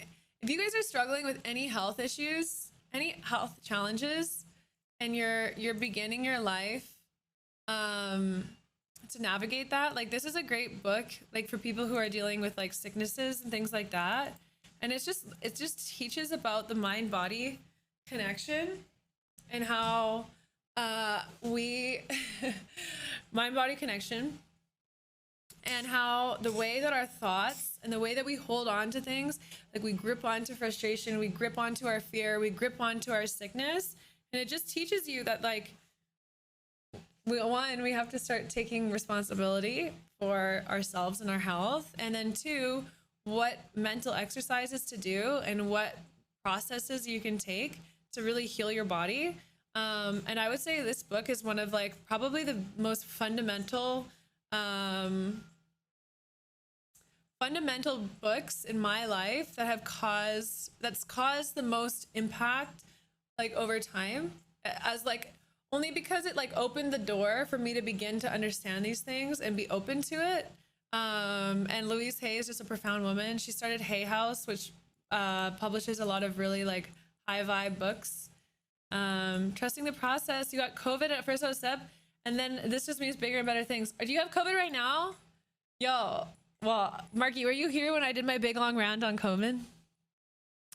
So, viruses are intelligent, okay? You've got a foreign energy in your body that's going through and it's literally altering your genetics right now. Viruses can implant DNA and change your actual genetic makeup, okay? So when I first got COVID, I got it in December, and I was like, I could feel it. I could feel it in my whole body. Like I could feel it in my my lymph. I could feel it in my organs. I could feel it in my brain. I could like your whole body. And I like it. All these people were like, fuck COVID, da da da da da. I was like, no, COVID is here. Whether or not this is man-made, it's in my body, right? It's in my system. Yeah, you can feel it in your toes. Yes. I've only had COVID once. Although I was around a bunch of people that had COVID this weekend, so we'll see if I get it again this week, because it's been it's been 6 months since I've had it exactly. So we'll see. Okay, so when you have it, I talk to COVID or Corona. I talk to Corona as if I was blessed, as if I was blessed by an angel. Okay. And I don't know why I did this, but I was meditating while I had COVID. And this is what I decided to do in my meditation and my visualization. I was like, if this thing is going to be in my body, instead of going against it and battling it and fighting it, like this thing is strong. This is infecting a lot of people. I'm going to choose the opposite. I'm going to choose to love it. I'm going to choose to have gratitude for it. I'm going to choose to let it come in. Okay. And I'm going to humbly ask it to upgrade my body, to upgrade my system, to come in and to change and clear away anything that isn't healthy, that's not serving me, and then to give me the DNA and to change my makeup in order for me to have a stronger immune system, more openness, some more health, and prepare me for whatever future waves of viruses that are in store. And so that I have, like, I'm like, come in. You're here. Hi, bitch. I love you. Welcome, Corona. Like, come into my body. When you're here, I want you to upgrade it. Like, take care of me. Clear away what's not serving me and add anything that I'm going to need for the rest of my life. Like, I trust you. I know you're not going to kill me. Like, I not welcome you, but I'm not going to fight it. But I'm going to do everything in my power to support my immune system in a way that like we're like allies here. Okay, let's work together. Let's not work against each other. And I'm not joking, other than losing my smell for like 20 days, which like sucked, or like 15 days, my body after COVID, I think I was talking to you guys about this, but I was so depressed. I was so depressed in December and November before I got COVID. Like I was like literally in bed all the time. Like it was hard for me to get out. I was in my head. I was feeling so heavy and so low. And after I got COVID, like my energy returned. I didn't feel as heavy. I had more joy and energy to take care of my body, to take care of my mind. I was taking all these actions and these steps, and you might have noticed that in January when I was in Canada, to like take care of my body, to take care of my life, to take care of my spirit, to harmonize with nature. Like it like helped me out. And then once my smell came back, I was like, wow, I've got fucking superpowers. I didn't have any long-term COVID. I didn't have nothing. And like, I feel smarter, faster, stronger since having COVID. And it could be a placebo, right? It could be a placebo, but like, if I have the power to command something in my body to create this placebo, then I'm fucking gonna do it. Luke got COVID with me in December. I think, yeah, Luke, I think I got it before him. So I think that I got it when I was doing like a lot of taking subways and stuff in New York. And it was right when everyone got COVID. We got the Delta variant, which was like pretty rough. Like our fevers were really crazy. But yeah, you're feeling better? Great, Malibu. And like, take your time, right? Let your body take care of you. Thank you, Lorex. It's a bodysuit. Viruses are cool because they're not technically living creatures, yet they exist to spread. A true force of nature.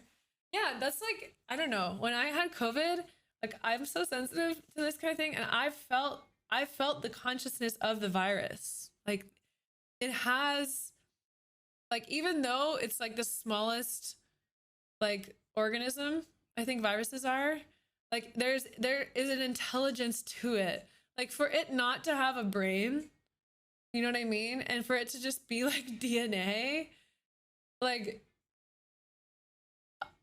I don't know. They're pretty fucking cool.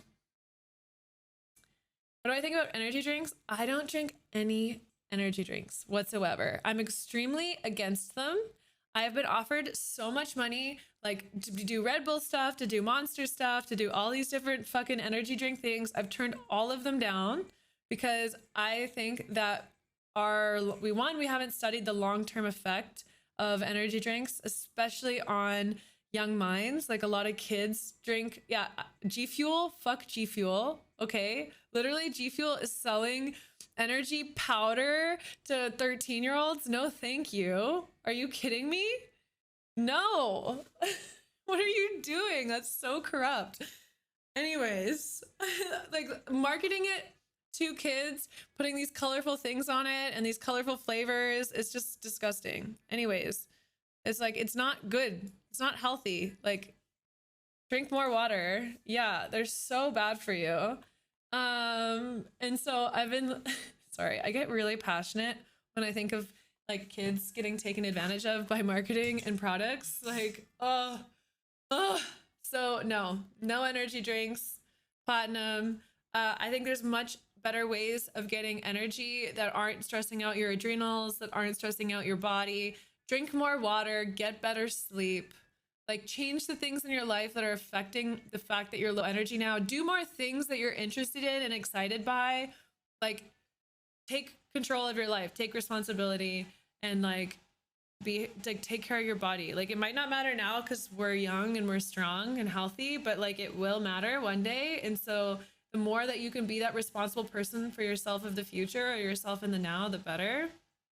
So you understand why your mom didn't let it happen when you were a teenager? Yeah. And like all the fake sugar in it, like all the, but PewDiePie promotes it. It's because they pay a lot of money.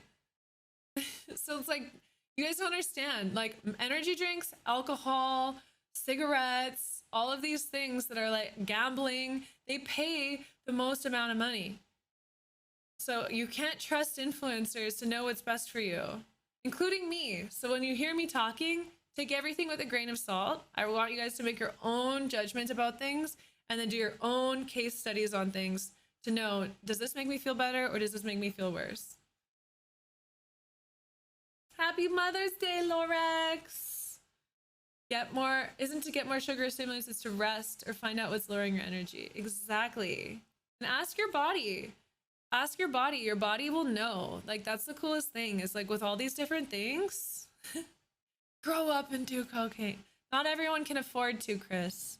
And I know a lot of people who that's ruined their lives. So what was I gonna say? But like, you learning to see what affects you. Oh, fake sugar. Oh my gosh, I can't have aspartame. It gives me a migraine. Like it, and I feel like I'm so sensitive to all these chemicals, and I'm like a canary. I'm like a canary in a bird in a mine. You know, like when there was like, I forget what they smelled. Was it like radiation or like toxic fumes? And the canary, when the canary like dies or starts singing, then they know like they need to like get out of there. So because I'm so sensitive, like I know what's not good for us, and it's like, what are we going to be doing about it? Like we can listen to the canaries. Canary dies, great. So we can listen to the canaries in the bird mine right now and save the future, or we can keep doing what we're doing and then have much worse problems like reproductive issues, mental health challenges, etc., etc., etc. I saw that Elon wants to buy Coca-Cola and put cocaine back in it. Great, do it. I think I'm on the side of where people need to be able to do what they want to do and have access to what they want to do. If you want to harm yourself, you can harm yourself. If you can afford to harm yourself, you can afford to harm yourself. Where I take issue is when children who don't know the ability to differentiate between their trusted creators, okay, knowing what's good for them, and bright, colorful marketing that's geared towards children who can't understand and differentiate and aren't able to make a good decision. And before they know it, they're hooked on these things and they have these addictions to these things, and they don't have the skills to be able to say no at that age. And now they're like a lifetime buyer. Like that's what marketing agencies are trying to get when they like come after that like 13 to 18 group, or even into like their 20s and 30s. It's just sad. You've been asking what your body needs and it tells you. I've been putting more veggies and not eating candy. I've been applying what you've said about if you want something sweet, add sweetness in your life, and same for salt. Truly, thank you for your brain. You're welcome, Sheezy. Yeah, I learned a lot about salt related to stress too. So if you can reduce your stress, and yeah, aspartame turns into formaldehyde in your stomach. Another thing is I get migraines from food coloring. So like I had to cut out food coloring in my life too. And then I was learning a lot about how that's actually affecting your hormones too, your what's it called, your testosterone, your estrogen, etc., etc., etc. Yeah, so food coloring, fake sugar. And when I cut those things out, like I never get migraines anymore. I feel so healthy, like I feel energetic. Like after quitting coffee and all the caffeine, I was like dead for a month. But once my adrenal glands started working again, I have more energy now, and I don't get these crashes. Like before, I was just riding this crash. It's like stimulant, crash, sugar, crash, crash, and now I'm just like the whole day. Like I don't have those crashes anymore. I feel energetic. My brain functions all day. Like I can work on tasks. My focus has improved. My mental health. Like I don't have anxiety. I don't have the same like not life-ending thoughts, but like dark, detrimental thinking. Coconut water is delicious. Yeah, and if you're looking at quit soda, like just switch to like a sparkling water for now. You can get the little can crack. You can sip it. Like a lot of people, it's actually the action that you're more like addicted to than the actual like caffeine in the Coca-Cola itself. So like if you can still have that ritual, but you're not or kombucha, but you're not having the other stuff. Yeah, the only reason I quit coffee is because I was having so many issues with my hormones, and I was learning about how bad they were, coffee is for your adrenal glands and your hormones. So testosterone levels, cortisol, progesterone, estrogen. I was having a lot of anxiety, and I was just tired of having anxiety. I quit coffee. My chest never gets tight anymore. Like I never have a tight chest anymore. And that I used to have a tight chest all the time. It was just normal. I thought it was just like what it was. Think about vaping. Vaping is not good, man. Vaping again, marketed for younger people, introducing them to tobacco. The tobacco industry is like crazy. No, I think vaping is awful. And I was just reading an article about how it literally like shrivels your ovaries. So women who are vaping all the time, if you want to have kids and if you want to have healthy children, like you should reconsider it. If that's important to you. If not, go for it. Yeah. But again, here's the thing, guys. This life is meant to be lived. Everything in moderation. Okay? If you want to try the different things, you want to do the different things, go and do it and enjoy it. But if you're having to do it, if that's what's keeping you like in it, I don't know. If you have to, you should look at it. But if you're just doing it because you enjoy it and you can stop, great. And I think it's just like that's true for anything. It's like when you're becoming dependent on things, you need to like be paying attention to that.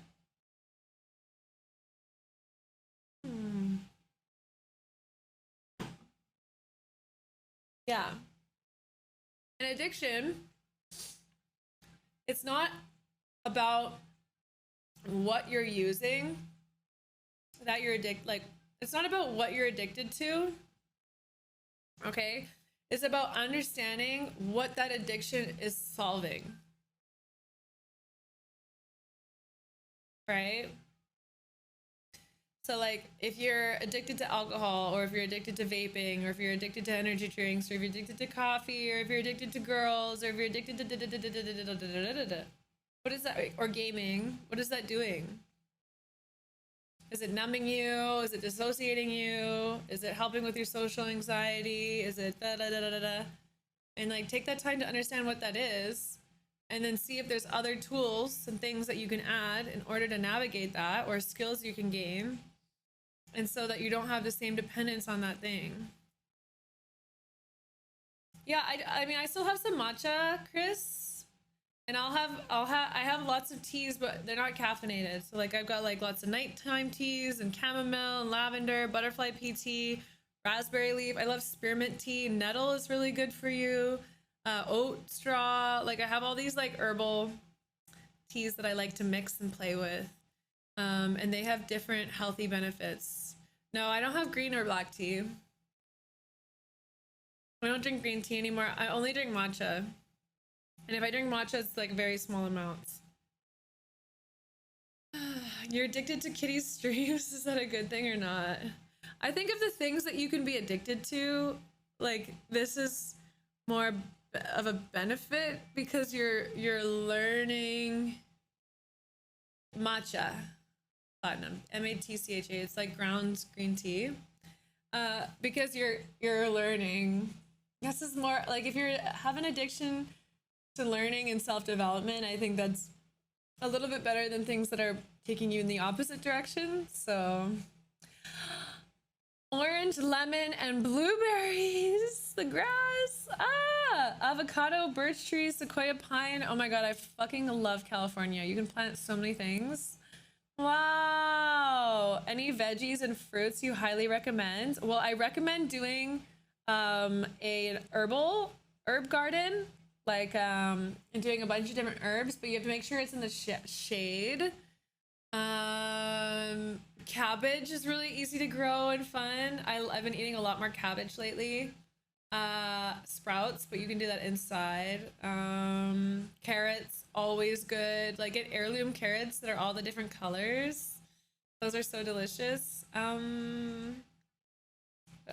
love radishes. I love radishes. You paid thousands of dollars for it. Yeah, I'm putting together, I want to hear you guys' take on this. I'm gonna do like an hour-long download of information for how I became someone that people want to be friends with, how I go out and meet friends, what are ways that I approach people, what are great connection or questions to create a deeper connection, and then how do I maintain a friendship, how do I give in order to receive, and then I want to do like I want to charge for it. Like I want this to be like a micro course And it just, because like I'm learning about I'm like just getting into like, oh, I can create a product and then it's on my website. And when people ask this question, I say, okay, go buy it. It's $5. And I'm going to teach you all these things. And then that's always an asset that's there, that's available, that can earn income while I'm working on other things. Because I think the biggest thing that I've loved about Fanhouse is that like I'll be running errands and I'll be getting Fanhouse subscribers. Does that make sense? I can be out running errands and like responding to messages. I can be out running errands and taking fun photos and writing like my thoughts down and posting it and like engaging. And it's like more of this on the go. Life coach Kitty. Okay. I don't want to be a life coach, but I'm going to change the name of this. Love all. You want to hear my name for it? Let me know what you guys think. I came up with this yesterday. Okay? Wait, and I wrote it down. Because I think that life coaching has like a bad rap. No offense to I actually have a life coach and she's great. What's my fan house? You want me to? I haven't advertised it yet, Slinky, but I'll type it in chat. I think that's it. Don't tell anyone. Shh. Don't tell anyone. It's a sneaky one. Don't tell anyone.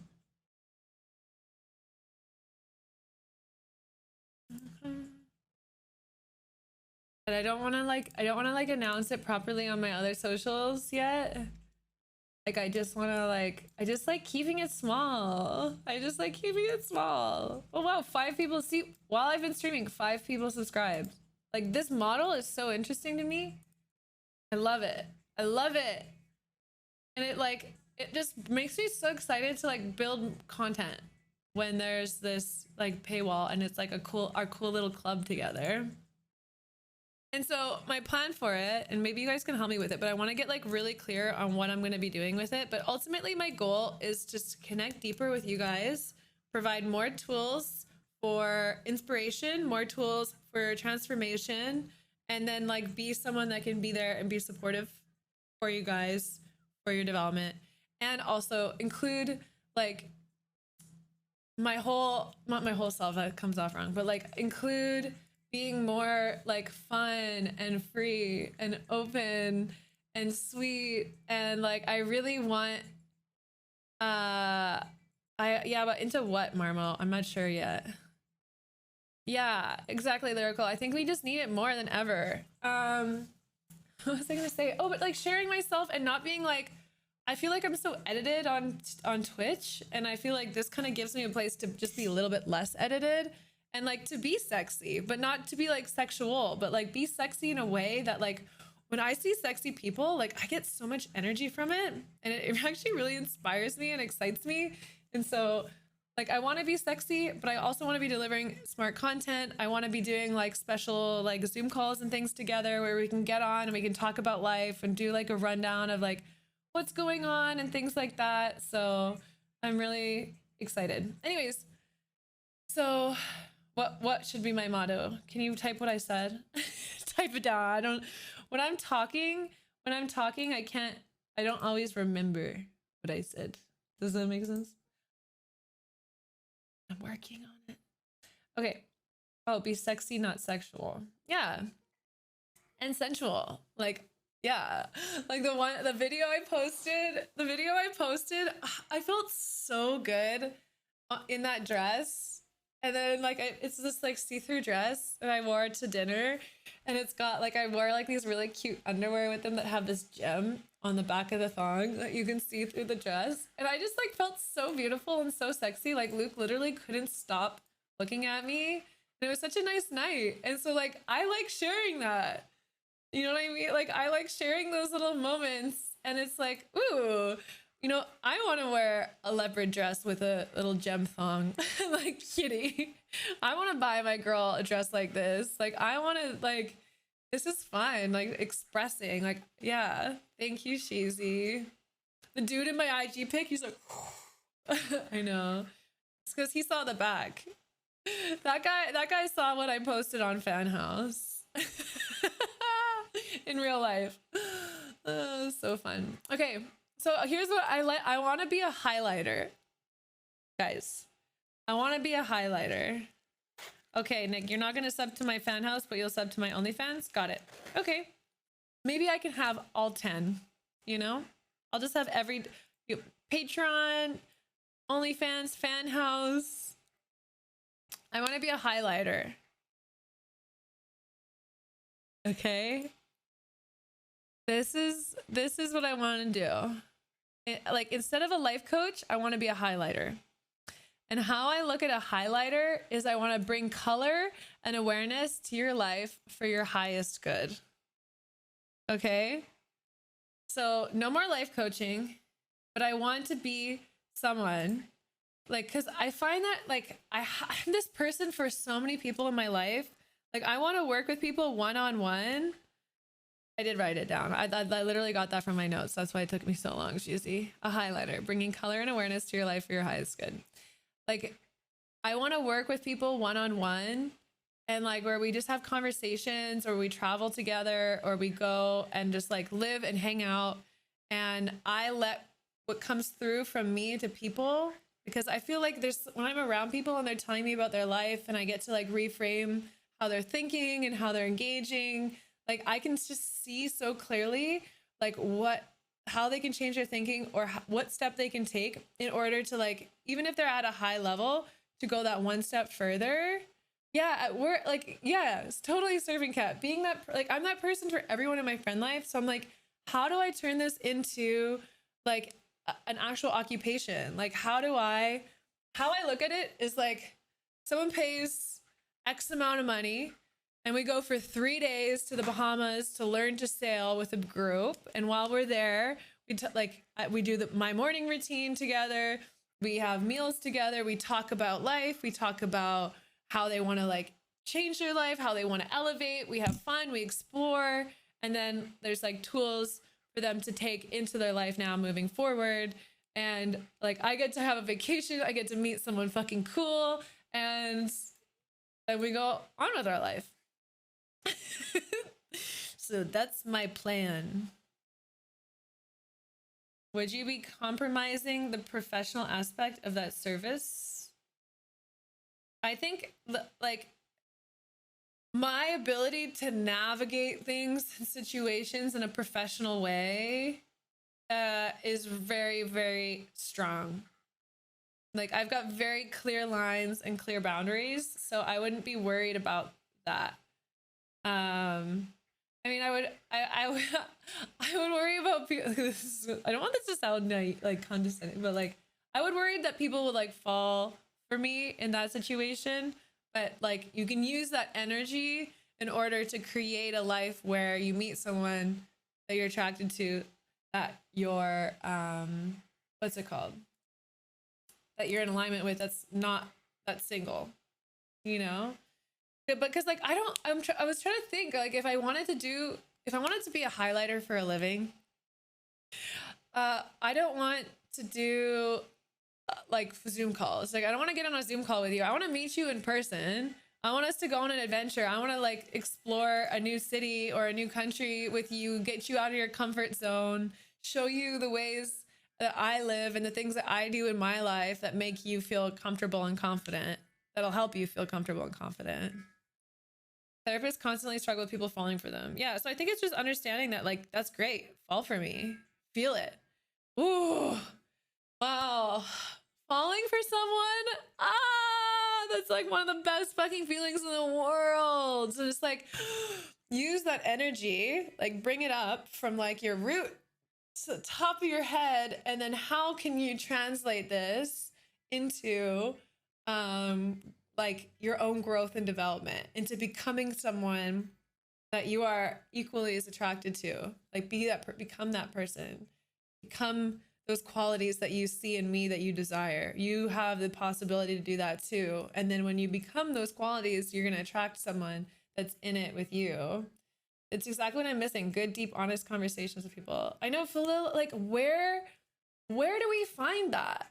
You know what I mean? Like, where? I just want to know. Can someone show me where I can meet these people and connect with people deeper? You know what I mean?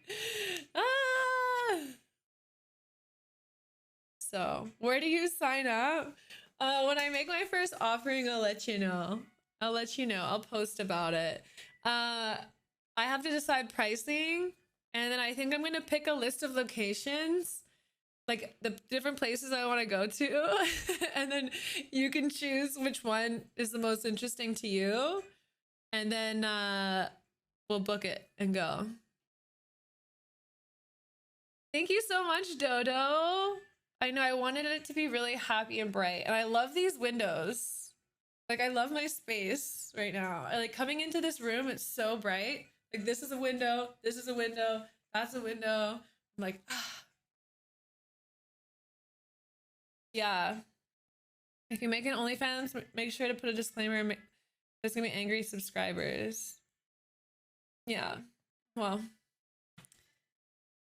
Student discounts. Okay, so that's the other thing. So like all the things that I'm talking about, all these topics, like I think it would be really good to do an aggregate like brainstorm where we all get together and we're like, okay, what are the topics that are the most important? Like right now, the thing that's like the most blaring in my mind is there's so many people that are coming out of this COVID era, and whether or not you had these skills before or whether or not you lost them during the pandemic is your ability to connect deeply with other people.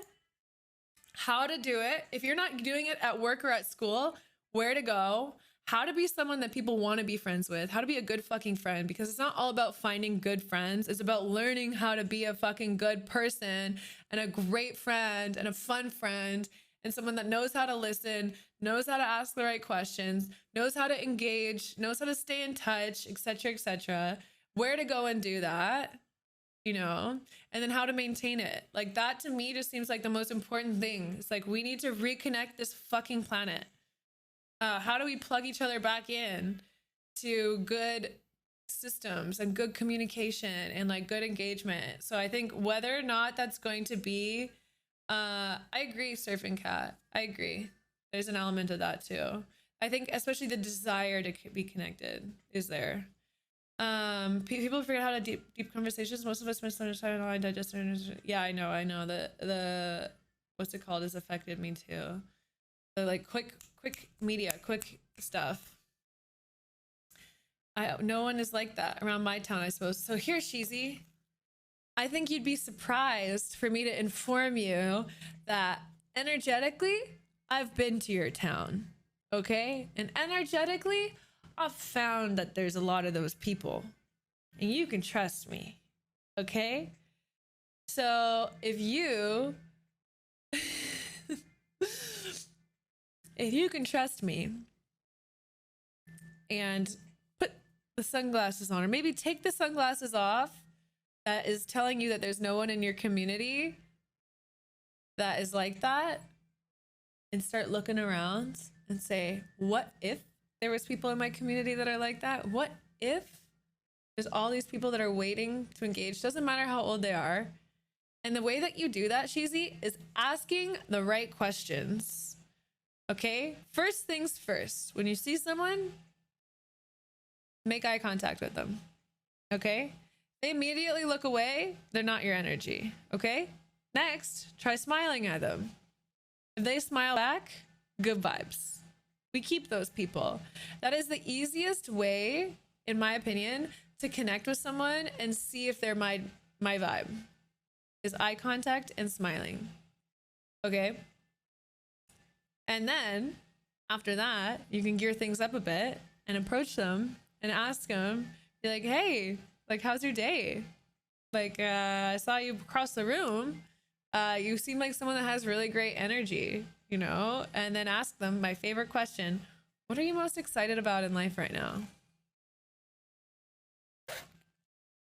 I agree, Lucky. I agree. Sheezy, you're gonna have to go back in the VOD. Hard to keep and make friendships because you crave for such a deep connection, and that's so hard to find. Well, Besk, Can I let you in on a little secret? Can I let you in on a little secret? Your thoughts and your words and your typing creates your reality. Humor me and go out into the world and say, what if it is easy to make and keep friendships because it's easy to find people that offer deep connection? What if? What if it was easy and I just didn't have my eyes open to it? What if it was easy and I've just been passing all these people over that are really great, that I can really deeply connect to, that love having interesting conversations? What if I've just been asking the wrong fucking questions? That's a big one. There's no such thing as boring people, just boring questions. How did you just notice this screaming yellow chair? Dominic. Hi, Lautiampa. I'm great. How are you? Wait, are you saying as humans we overcomplicate things in our head? Yes. As humans, we overcomplicate things in our head. We make our own realities. We make our own rules about life, and they don't fucking exist, okay? Like, you have to understand, like, when we talk about people living in multiple dimensions, okay, you're never actually experiencing the true reality. You're looking at the world. You have so many, hi Snorri, you have so many sunglasses on. Okay, let's use that as an instance today. So one sunglasses says that the world's out to get you and the world is not safe. Okay, the next sunglasses say nobody wants to connect to you because you're unattractive. The next one says everyone is mean and they're stupid and they're shallow and they don't want to make good connections. Okay, the next one says there's no good opportunities for me in this world whatsoever. Next one says dogs are evil. Okay, and so you're going out there, you're living, you're like, my reality is real, my reality is true, my experience of life has to be real, because otherwise what the fuck does this life mean if all my whole reality is an illusion and everything I create is in my fucking head? Okay, so coming to like terms with realizing that like everything is in your fucking head. Logic, thank you.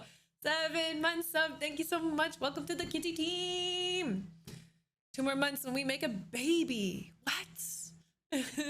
And so just recognizing that your perception, your rules for the world, your expectations for the world create your own reality. And then you can become fucking Doctor Strange, okay? I'll use Marvel terms. You can become Doctor Strange when you realize that, wait a second, if my beliefs about reality are creating my reality because all my ego wants to do is be right. So anytime I put an input in, woo! Got no gamer tag, damn! 1 year, thank you so much for the sub. Welcome to the kitty team I've received. Welcome back, welcome back. We are having a party in the house. Welcome back, welcome back. Thank you so much, God, I appreciate it. Thank you, Sacred. It's my natural hair color.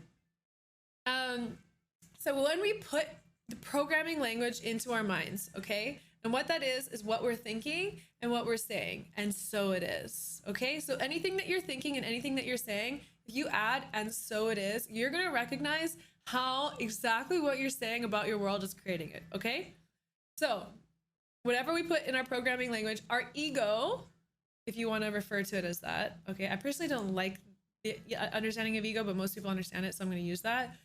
Ego always wants to be right, okay? It loves being right.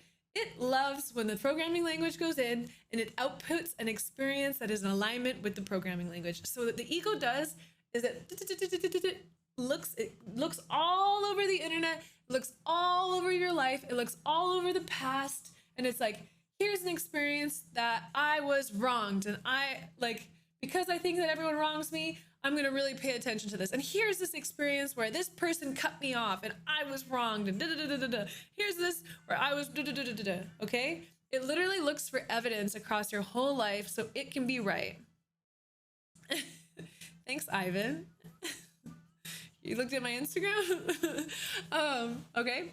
But when you shift your understanding of your programming and you begin putting in different input, when you give different input into your brain, then your body is going to go above and beyond to start understanding the world in that way. So it's like, what if everything was always working out for me? What if people were not intentionally wronging me? Then that person that wronged you in the past, that's not really about you. That's about their own drama and their own pain that they were dealing with regards to their family. Maybe they had been beaten that morning and that's why they were bullying you that day. And then when someone cuts you off in traffic, you're like, oh, that person just has to shit. Oh my God, the wife is in labor. They really need to get there. And so you're non-reactive. You don't care. You're like, okay, that's great. And whatever other experiences of someone wronging you, but you begin to understand in a different way because you have new rules for your reality. Okay. And you get to choose that. You have to take responsibility for what sunglasses you're wearing and the way you're seeing life. And you don't need to be upset in the now and be like, oh no, I've been seeing my reality this way and that's so bad and all these things. No. Okay, no. You say, thank you, body, thank you, mind, thank you, spirit, thank you, ego. The way that I was seeing the world has got me to where I am now. Thank you. I'm alive. Everyone watching this right now, as far as I know, and there's not like an AI watching, which arguably if an AI was watching and able to perceive this, I would consider it alive. But everyone watching this right now is alive. Thank you for this life.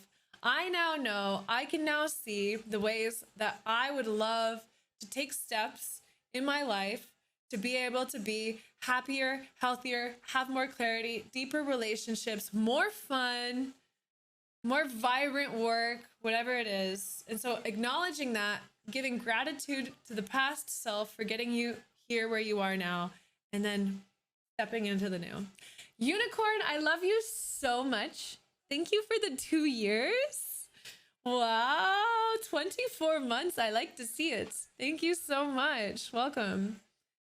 Thank you, Phillips. Thank you, Sacred. Hi, Metaphorical Fox. How are you? Do I still do moonwalks? Yes, and I just got a bunch of subs, so I'm gonna do a moonwalk for you. I'm gonna do a moonwalk for you. Okay, here we go. Can she still do it?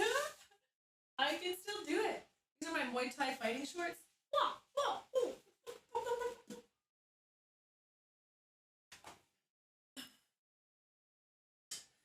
My flex. My muscles have looked quite strong lately. I don't know what that's about. That was great. Thanks. I had to get up. I'm sitting down too much. I'm really good, Fox. Thanks for stopping by stream. What? I know all my new followers who haven't seen me moonwalk are like, I used to moonwalk for every sub. Sniper Track, thank you for the 35 months. I'll do another one. It's cool to be kind. It's cool to be kind. That was a mirror. I'm gonna avoid doing that again. Oh, I know better than that. Tell me why our outfits match. That's so funny. Thank you for this question. Kristen, what's your standpoint on like extreme toxic happiness? But I mean like perma-optimistic, never allowing yourself to experience pain, disappointment. What's your suggestion on that? Let me tell you about my 20s. I've just recently turned 30. And when I first got introduced to spirituality, when I was like young, 14 probably, I started meditating. But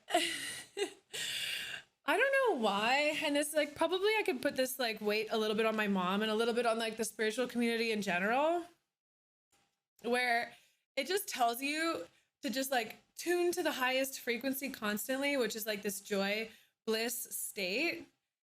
And you'll be happy, right? But what that does is it ignores a lot of shit. And so what I did for so long, because I have an extremely powerful mind. I have extreme willpower. I have extreme ability to be rationally irrational and stick to it and say my mantras and fucking do my prayers and do all the fucking shit to stay in that high state where everything is good, I'm optimistic, life is positive, things are going great. What are you talking about? Everything is always working out for me. La la la la la la la la. Oh my gosh, I'm feeling sadness today. There's something wrong with me. No, da da da. Oh, I'm feeling darker today. Oh, I'm going through something difficult. Oh, da da da da da. And I was ignoring and pushing down the bad. Sorry, I look at it differently now. It's not bad, but the lower vibration emotions. The guilt, the shame, the grief, the pain, the loneliness, etc. Okay? And I was like, no, gotta get back to the high, okay? And so hi Kate, how are you? Good to see you. Kate, where were you from again? Where are you from again? Somewhere in the Middle East, I think. Anyways, what was I gonna say? So, Kuwait, cool. I was in Kuwait for a layover. That's why I was gonna say that. When I went to Dubai from Istanbul. So I remember I was in Kuwait and I was like, I think I have a subscriber in Kuwait. Anyways, yeah, it was cool. You guys have a Shake Shack. It was great. I was only there briefly. I don't know where I would have written you. Hi Kaiser. I'm telling you now that I see you. Jeez. Okay. And so chasing this perpetual happiness and turning a blind eye to everything else that's going on. I was just absolutely in this like love and light. Kate Stinky, welcome to the team. Zero, thank you for subbing Kate to the team. I love you so much. Thank you. Hi Kaiser. Hi fan mail. And so I was pushing all these emotions down, and I really believed that if I could just keep tuning myself to this high frequency, I never had to live at the low. And I was trying to ignore the cyclical nature of life, okay? Because the only thing that exists in this world truly is change, okay? Changing states. And so the more that you can learn to do this with grace, the more superpowers you have, honestly. So I lived my whole 20s, love and light. What are you talking about? Life is only good. Life is only love and light. Da, da, da, da, da, da, da, da. And I'm not sure exactly the moment that happened when I was like, wait, I feel like shit. I feel awful. The world fucking blows in some ways. There is a lot of pain. There's a lot of trauma. There's a lot of guilt. There's a lot of shame. There's all these really dark, low energies, okay? A lot of suffering, okay? Yeah, I'll let you know next time, Kate. I'll let you know. I almost got set up in Dubai, actually. Now I'm in Miami. Yeah, James. And so what I've recognized now, one, is that by acknowledging the shame and the pain in me, it has allowed for me to love it and love these sides of myself and love these old stories of myself, okay? So that's what they kind of call shadow work, right?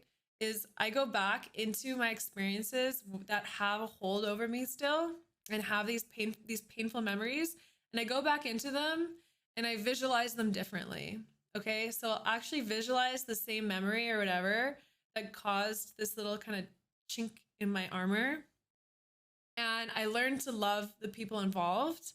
I learned to forgive the situation, and then I remember it with the expanded awareness I have now of the situation. Oh, this person didn't do this because they're trying to hurt me. This person did this because they were in pain and they don't have the skills in order to navigate that pain. And so they acted in this way. So I don't need to carry this. This isn't mine. I can give it back. I can love it, you know, and then forgive myself for carrying it so long. And so that whole aspect of like using visualization to go back to those memories and then reimagine them in a new way with love has by far, every single time I've ever done this with new memories that come up, whether it's around with my family, with my friends, memories of being isolated, memories of being excluded, memories of being hurt, etc. Like my life takes like a steep uptick turn when I'm able to understand and release those things just by understanding them and reframing them in a different way. And then the other thing that I have recognized is okay? If we think of polarity as like masculine, feminine, right? Male, female, or like plus, minus, okay? And there's these two charges, and we're taught in physics or in just general science of this separation, okay? This duality, this separateness, okay? So it's like positive or negative, good or bad. But these polarities is actually just different ends of the stick. So there's one stick, it has two sides, okay? But it is still one stick. And so in the last few months especially, I've been really learning that I can be happy, sad. I can be ecstatic and depressed.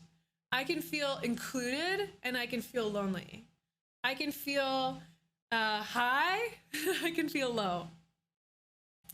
And so when you begin to expand your awareness and see that you are everything all at once, and I'm assuming as I continue to expand my awareness, I'm going to be able to see, like, rather than it being a polarity, it's just like a fucking like sphere of emotions.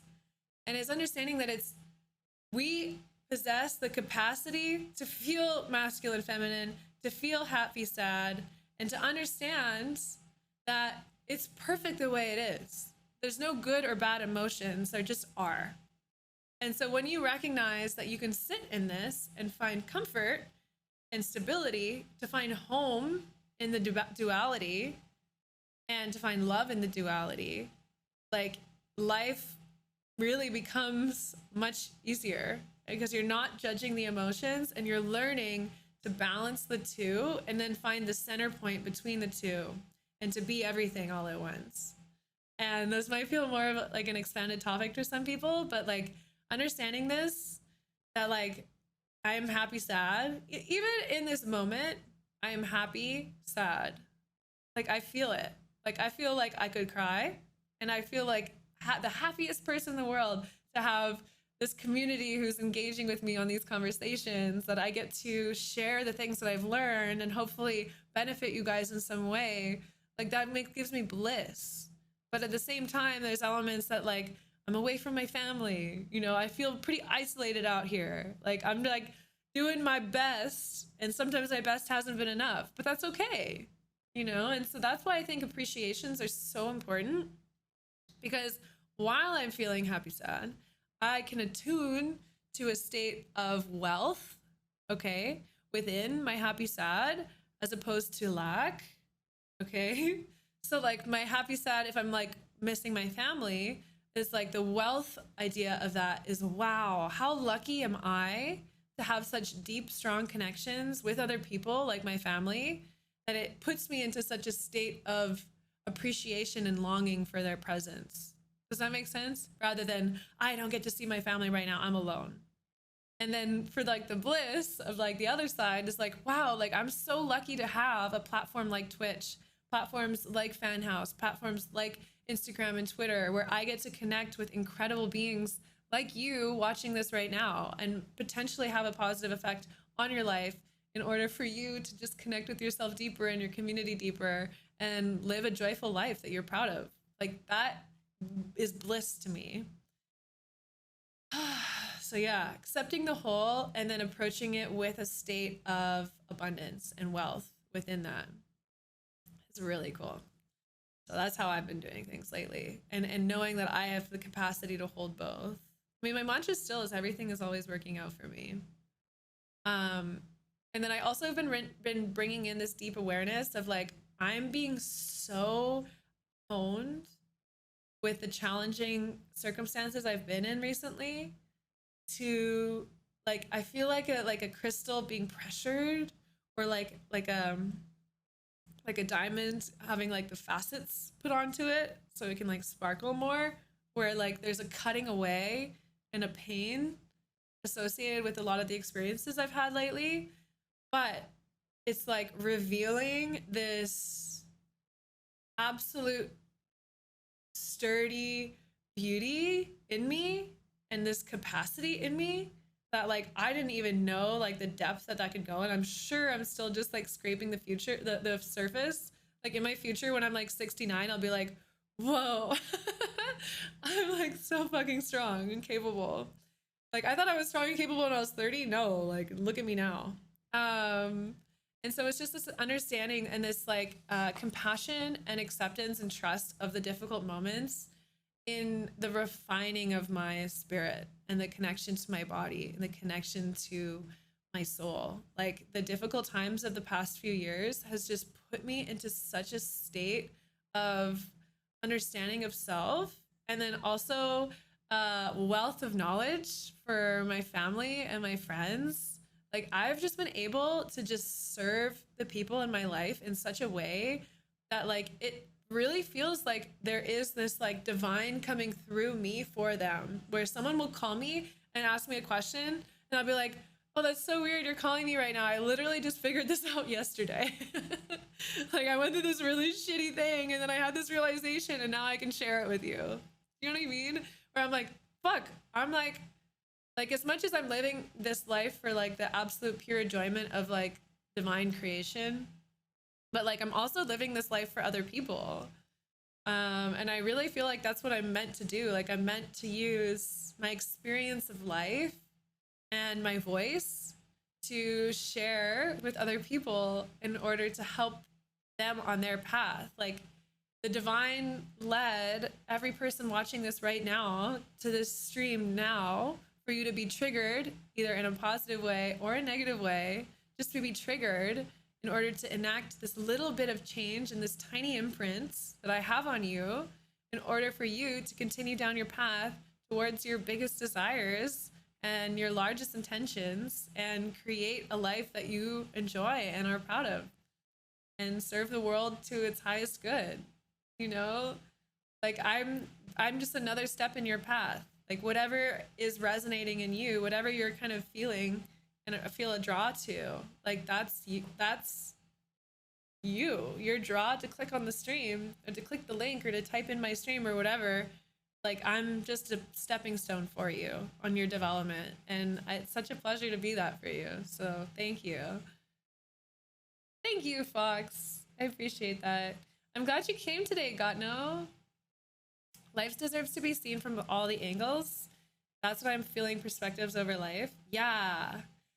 I would say that like my experience in psychedelics, especially acid, it shows you so deeply the high, the light, and the darkness. And so, oh, I love heart smiling. They say like one of the best qualities to create is like a lightness in your heart. So if I can create a little bit of light in your heart, that's a good shit. But whenever I've had like large doses of acid and then I go and I walk through life, like I go to the grocery store, I go to the beach, or I'm taking a bike ride, or I'm going around, I'm at a party, whatever it is, or I'm meditating. And like what it shows you is like, one is like choose your vibes wisely, because when you're on these things that are so heightened, your one's micro thought about the world being destructive to Mother Nature will swing you into this experience of like really truly seeing and feeling the destruction of Mother Earth and like the devouring that humans have been doing of this planet, even though she's just giving and giving and giving. And you're like, whoa. I just thought for 1 second, like I felt bad about this someone that put the plastic on the ground, and now I'm feeling and seeing this whole other element of this. You're like, ah, and then, but then when you like tune and you're like, oh, like a stranger just smiled at me, and you're like, ah. And then you feel the absolute love that humanity and creation has for you and has for each other if we're just willing to take off our fucking spiky armor for 1 second. Like our true nature is to connect and feel seen and heard and valued and trusted, and it's right there. It's right on the other fucking side of this mental veil, and you feel that and you're like, ah, existence is bliss.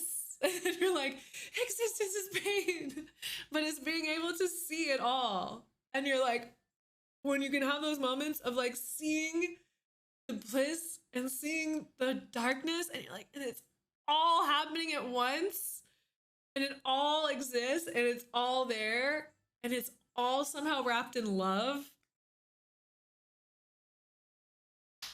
What a pleasure it is to live, really.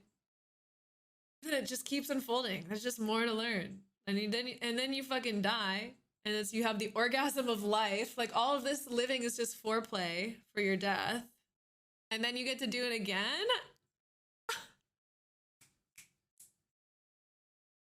It's a good life. You took 3 E's yesterday, like ecstasy pills. What are 3 E's? And then you went for a bike ride. Oh, that's fun. I like going for bike rides on psychedelics.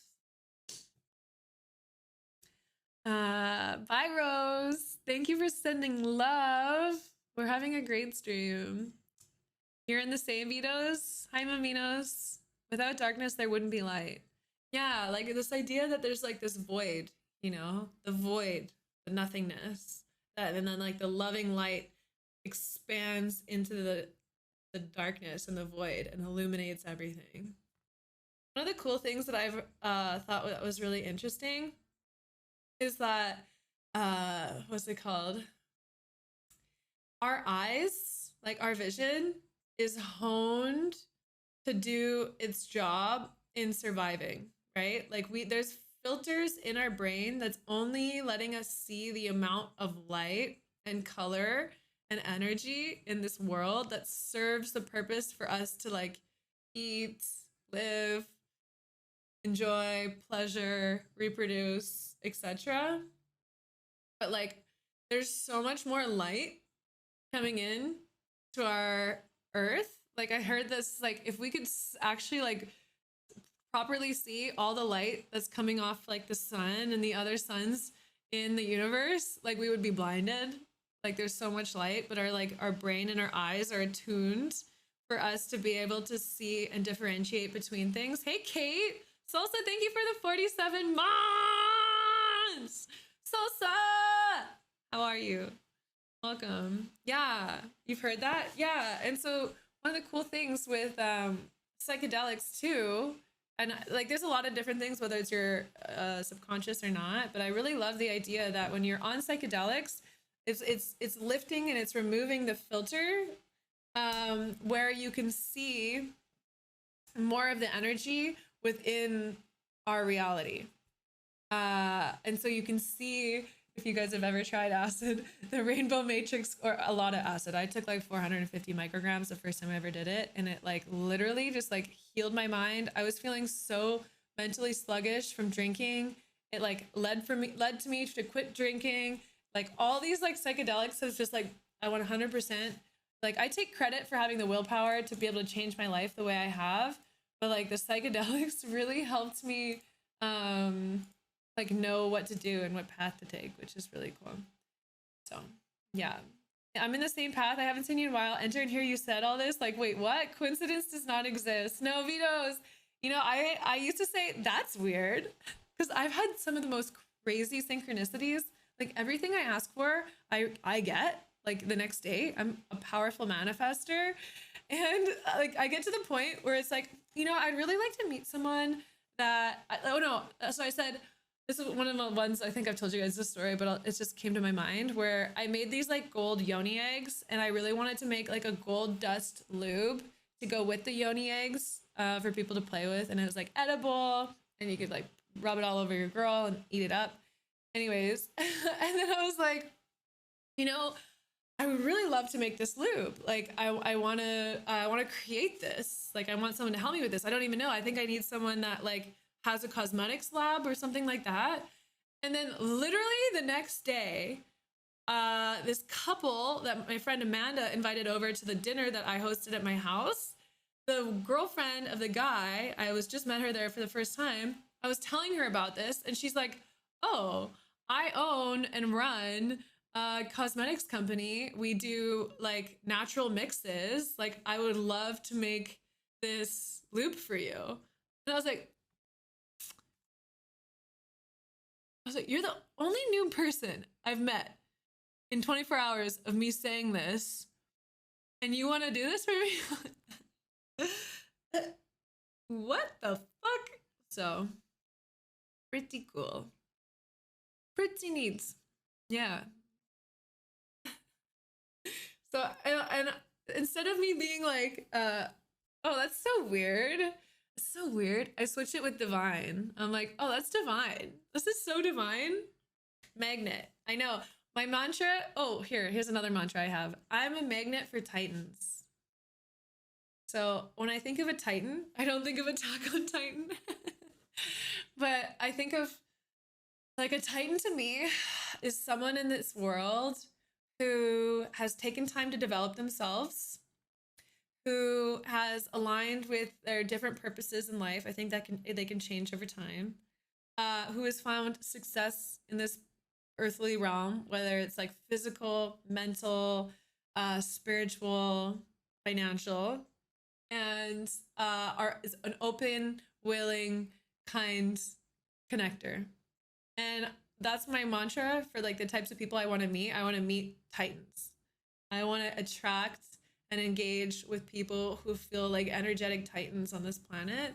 And then in that same sentiment, becoming a titan, becoming someone that walks into a room and brings energy, that grounds the room, that brings the love, that glows, brings the light, and just like I just want to feel like I can just like bless everyone I meet in every room I enter. Like that's my goal. Like we all have divine power. I know, it's just remembering them. Any tips to stop buying things you don't really need and to start investing? Tell me why do you buy things you don't need? I think that's the first thing. Help people become their own and bring out their own titan. Exactly. I love it. Yeah. How do I remind people of their titan powers? That's the goal. That is the goal. I live by you can fail at what you don't want, so you might as well take a chance at doing what you love. I love that. I love that. I love Jim Carrey. My therapist is Jim Carrey's therapist. He's great. He's like 78. I think he helped him write his like commencement speech and stuff like that too. He's really a cool dude. I love Tame Impala. Yeah. Are you joking? Tame Impala is the best music to listen to when you're on acid, in my opinion. Or Khruangbin, or Polo and Pan, or Daft Punk, or what else? There's a bunch of them.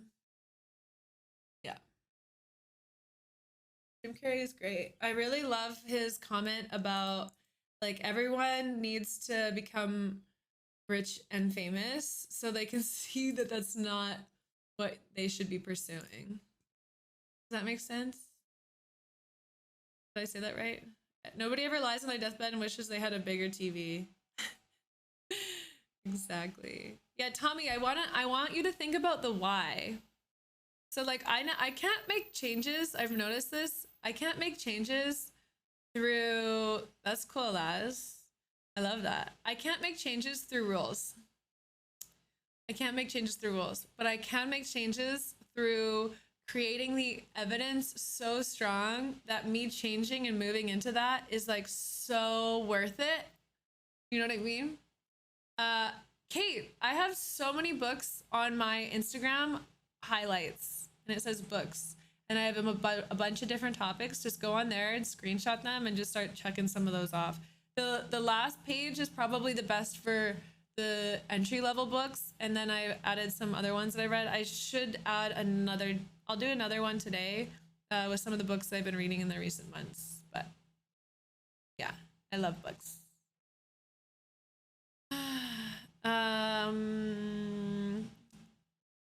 Yeah, so if you're spending too much and you want to invest more, I would just suggest like, why are you spending in the first place? Is this coming out of like a need?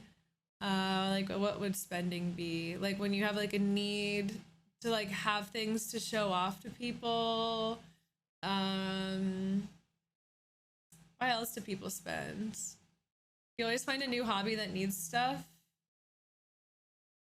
Yeah.